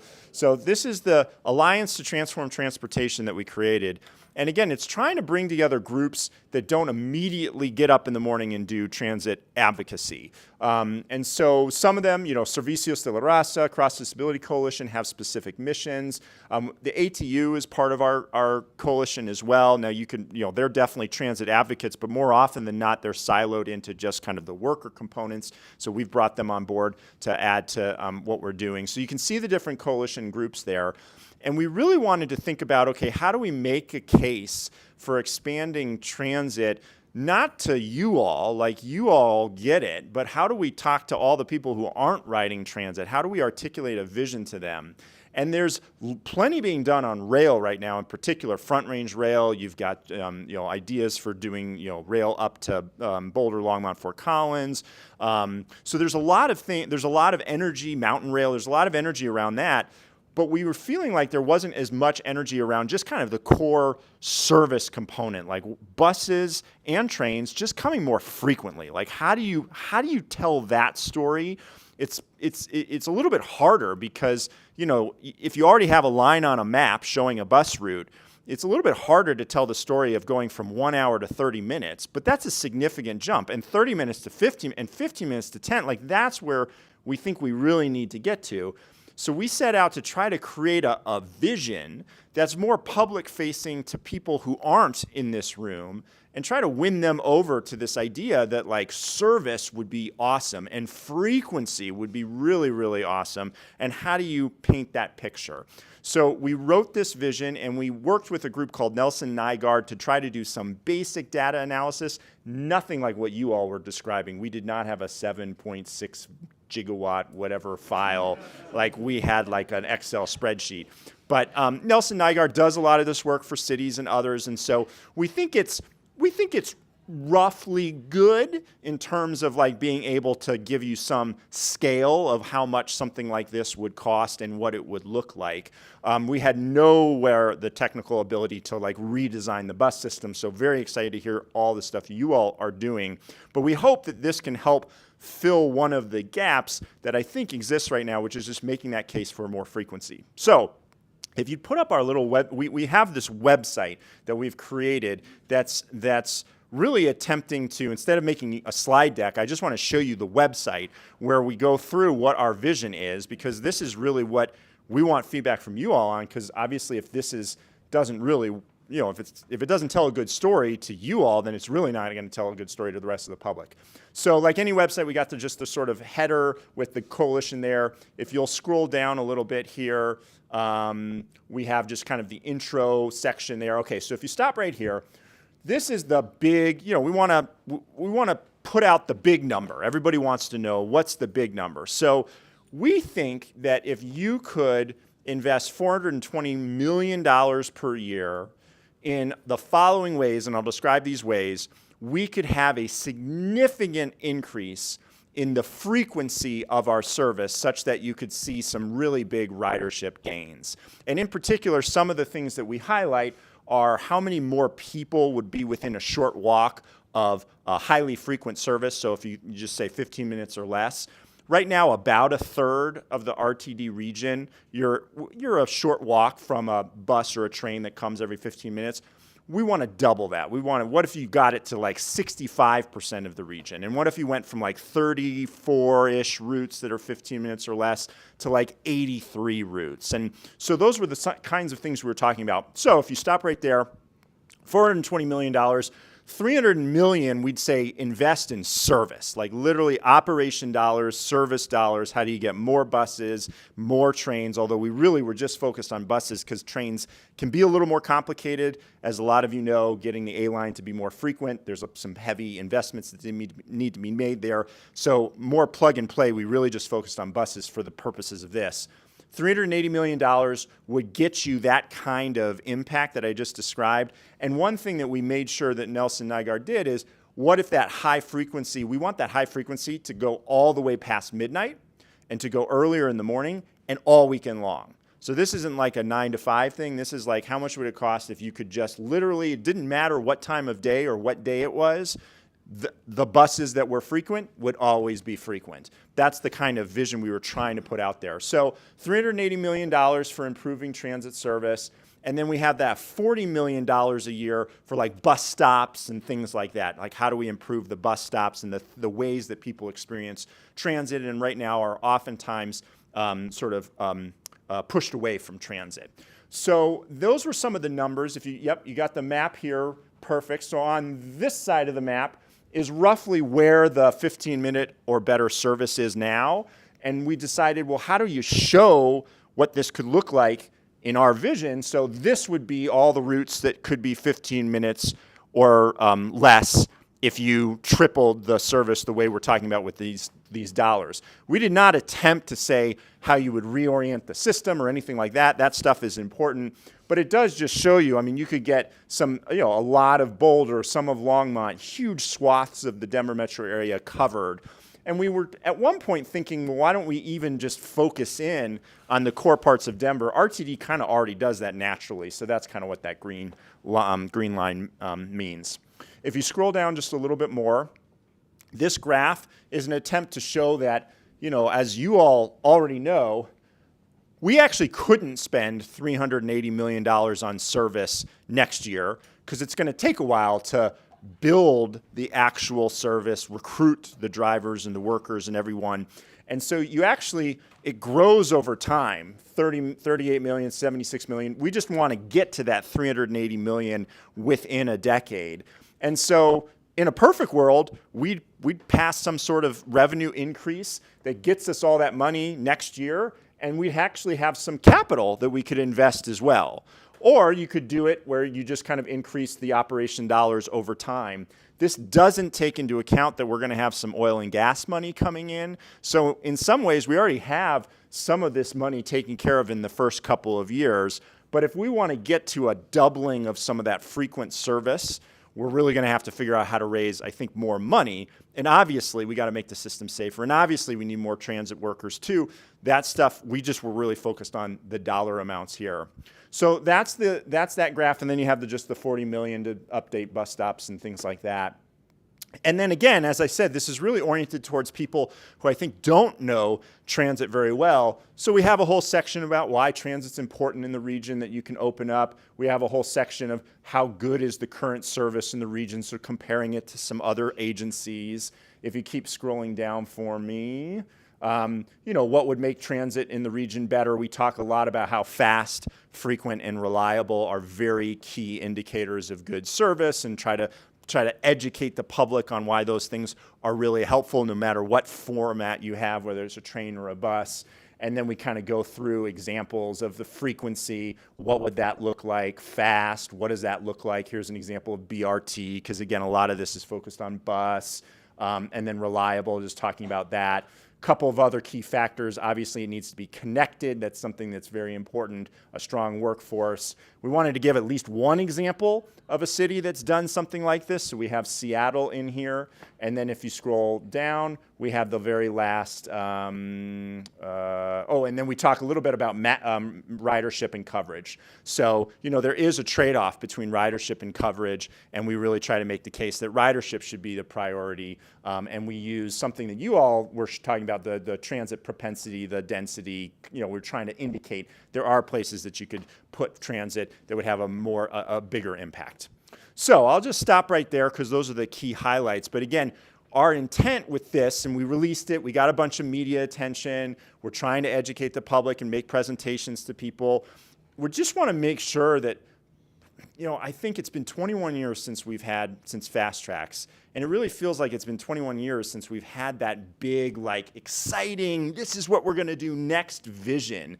And so we definitely still have things that need to be taken care of with Fast Tracks. We're not trying to push that aside, but we do want to start trying to put out there what if, and here's a what if. What if we could just double the high frequency service, or triple the service, double the number of people who are near there? How much would that cost? What do you all think? And see if we can get enough heads nodding that we can then move to the harder part, which is where does this money come from? Who's going to raise their hand and say they'll vote for it? Those things are really important too. In a perfect world, this lines up with things like Front Range Rail and Northwest Rail and other things. I mean, it's all interconnected. We'd be excited to try to go to the ballot in 2026 if we could, to try to raise more funding for this. But if it takes longer, it takes longer. We just want to start that conversation now, and that's what we're doing. So let me pause there and see if there's time for questions. Happy to take questions. Otherwise, happy to do whatever. Yeah, questions?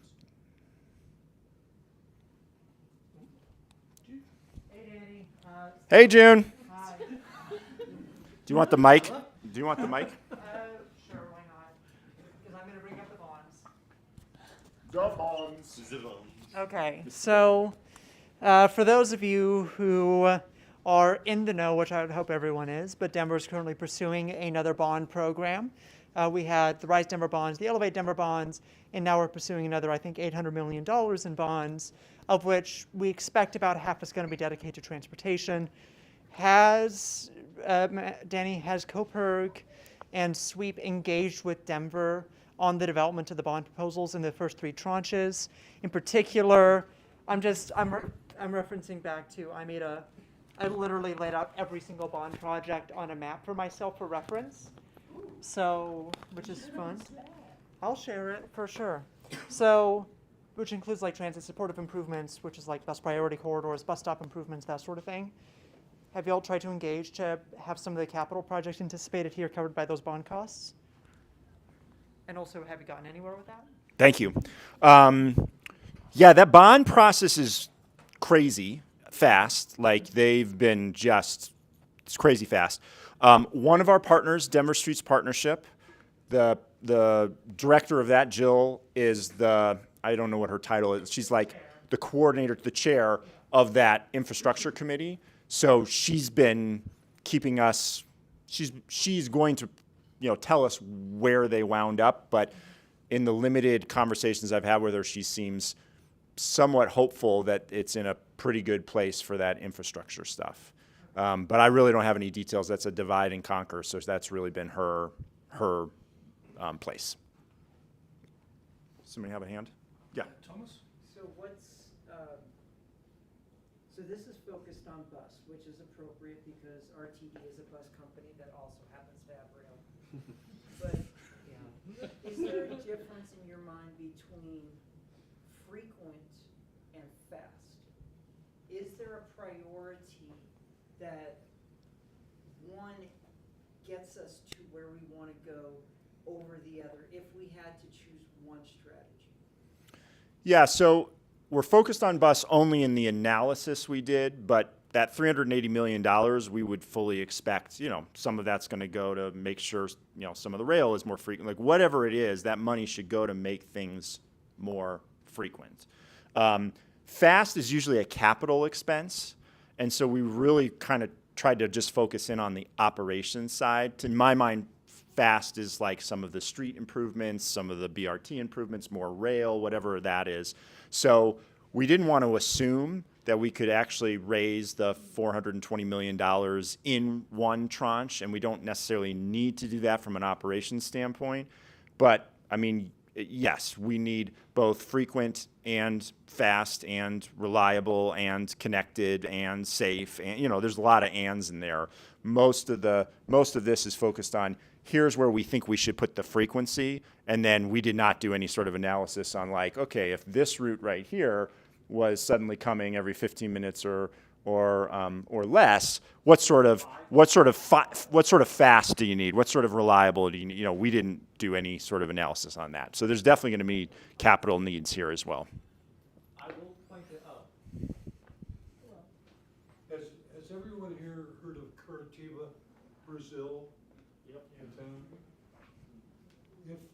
I don't know how many people are familiar with it, but it's the size of, roughly the size of Denver, south of São Paulo. They have an incredible system that relies on buses and rail, but not so much on rail. It is something which should be studied by what you're trying to do, because they've done an incredible job of expanding what a city needs. And I would urge everyone here, if they have the chance, to at least look and study what they have done. Great, thank you. Was there another hand? Yeah.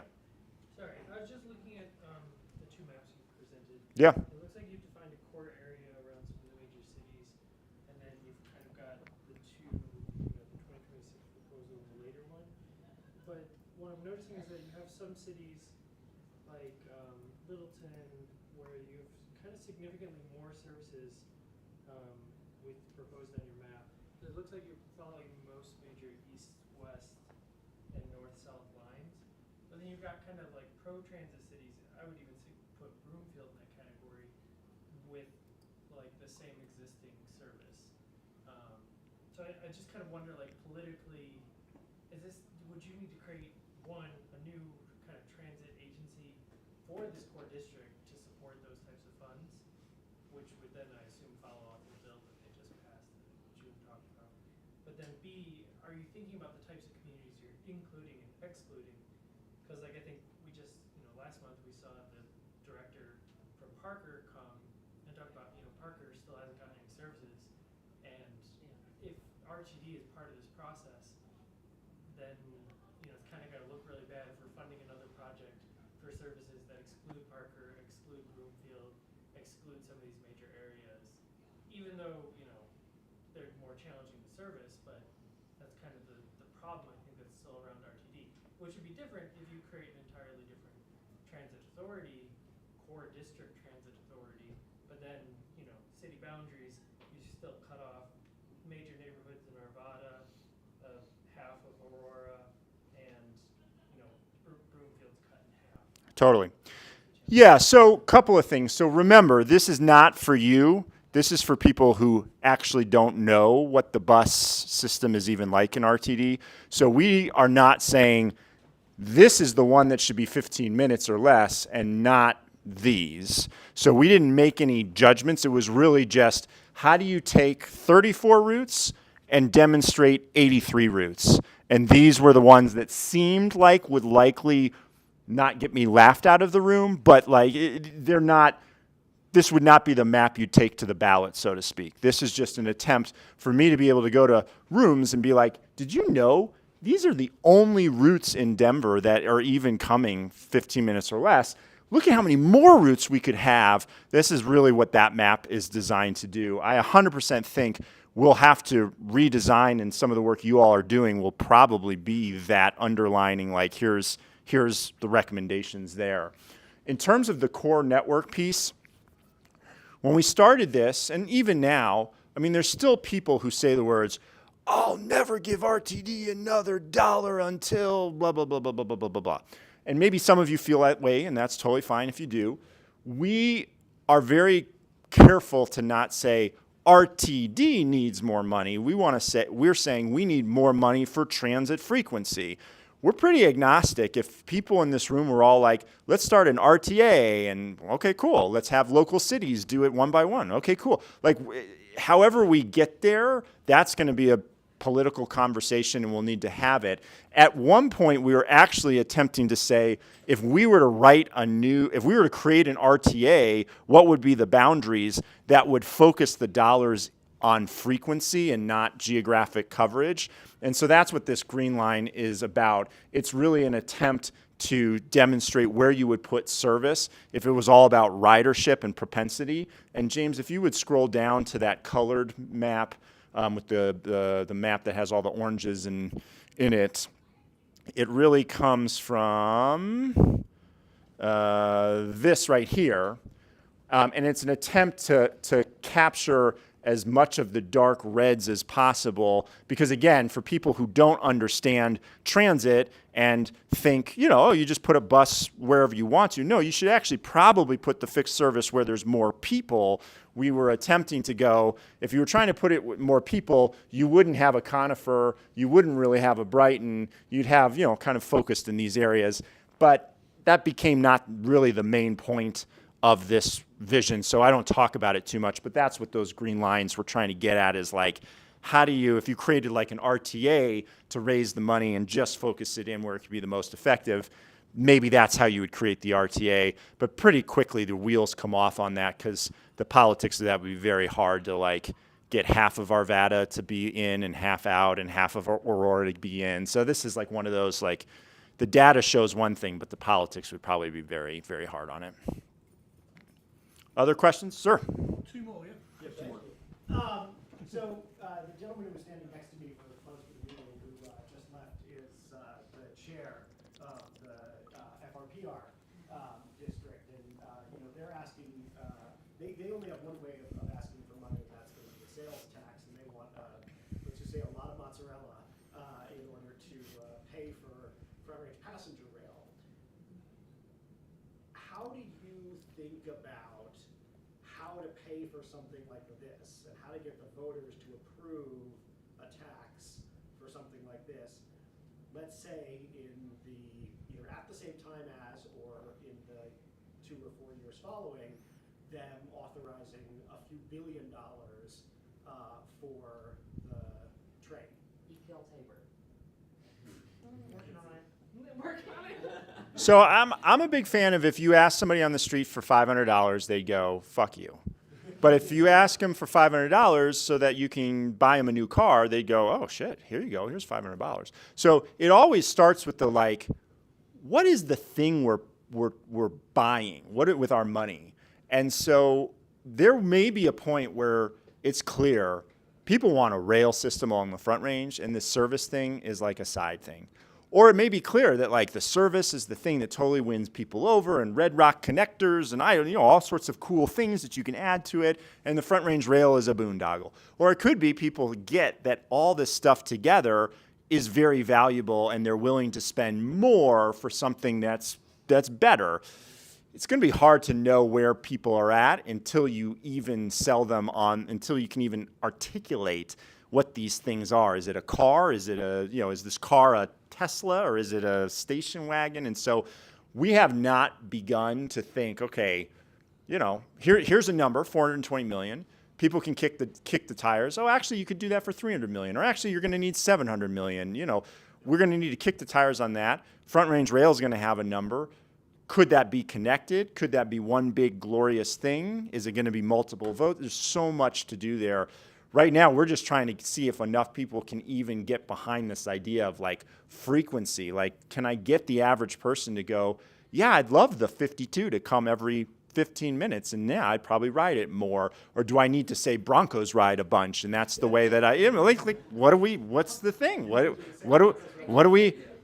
is the value? The question I'm really asking is, they're asking for a lot of sales tax. The only thing that we as RTD can ask for, really, is more sales tax. And obviously, it's either going to be us asking for the money, or it's going to be an RTA. Yeah. And so, there's rules around us. Like, we can do property taxes to like make up a deficit in our the short answer is no. To run a deficit. I do it all the time. So my question is really, do you think we need to look at things like property taxes, fees, hotel taxes? I think there are like 4 things you can do in RTA. Like, if the default to fund anything these days is sales taxes, is front range passenger rail gonna force you, me, whoever, to start to look at alternative revenue streams other than just more sales tax? I mean, all things should be on the table. And as I said earlier, like the oil and gas fee counts. I mean, anything that kicks in money counts to getting us to a goal. So we've already got, 50, 60, 70 million if you used it for this vision. So everything should be on the table. Maybe we don't even have to go to the voters. Maybe the legislature ponies up again. I mean, it's like all things should be on the table. It's hard to imagine things outside of the sales tax for this kind of stuff, but everything should be on the table. And we have a chart of like 25 different funding systems, but there's a lot of problems with everyone, including sales tax. So it should all be on the table. We don't have a thing we're saying is the one. Last question. Last question in the back. So I have a question about this proposal specifically is still reads at the audience is either transit people who are really into transit or maybe transit curious, but doesn't read like it's addressed to people who are like very car centric. Yeah. Which is the bulk of the people you'd be asking to fund this sort of thing. So I guess I'm just wondering what you or the alliance, like PERG or this alliance, this group, thinks is the necessity, or is there a necessity to try to get people who are car drivers now to vote for this, even if it's something they don't think they're going to benefit from? Yeah, I think that's a fair assessment that this is not, especially the way it's laid out on our website, that's not for somebody who drives every single day for every single trip and just would never see themselves as somebody who uses transit. So that's a fair assessment. I think you're right. It's more for the kind of transit curious. We did some polling and found that, if you've just ridden transit once, if you take it to the airport once, you're way more likely to want to fund transit. You don't have to ride it every day to want to fund transit. You just need to have that one good experience, that one Broncos ride, that one moment where you took it and it was helpful for you for some reason. So yeah, even this, as much as we're trying to keep it simple, is probably still for an audience that has some sense, or at least an audience of people who came from another state and used to use transit in that city, or went to Europe and had a great experience and came back. It's probably still for those audiences, and there's a vast amount of people out there who this isn't quite for them yet. But we got to move everybody one slot over, and so those of us in the room have to get to the all right, are we going to spend 10 hours a day to put something on the ballot, and then the next slot needs to move over to the will I vote for it, and the next slot needs to move or will I consider it. So yeah, this is probably, I think that's a fair assessment on who this is really for. Okay. Yeah. So I'm going to finish off with one final. So I'm going to finish off with one final point. I mean, ultimately, we're in this with transit fans. We need people. We need a modal shift for our climate goals, our environmental, our walkability. Whatever your main reason is that we all need to be taking transit more. And ultimately, if that starts to happen, and large amounts of people start it, RTD or whatever collection of organisations is providing our transit need to get bigger. Okay, right now RTD is a $1.2 billion a year operation. It needs to become eventually 2, 3, 4, and that's not just because operator wages keep going up and costs going up. Okay, so to do that, a portion of all these big ideas of building trains and BRT and all these fun, shiny projects is good, but some of that growth has to come from straight up more buses. With that thought, thank you very much. Please give a big hand for Danny Katz.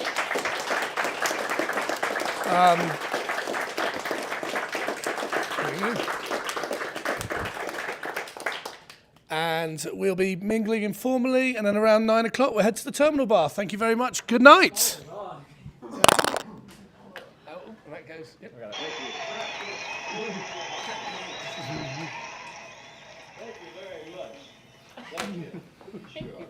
Thank you very much.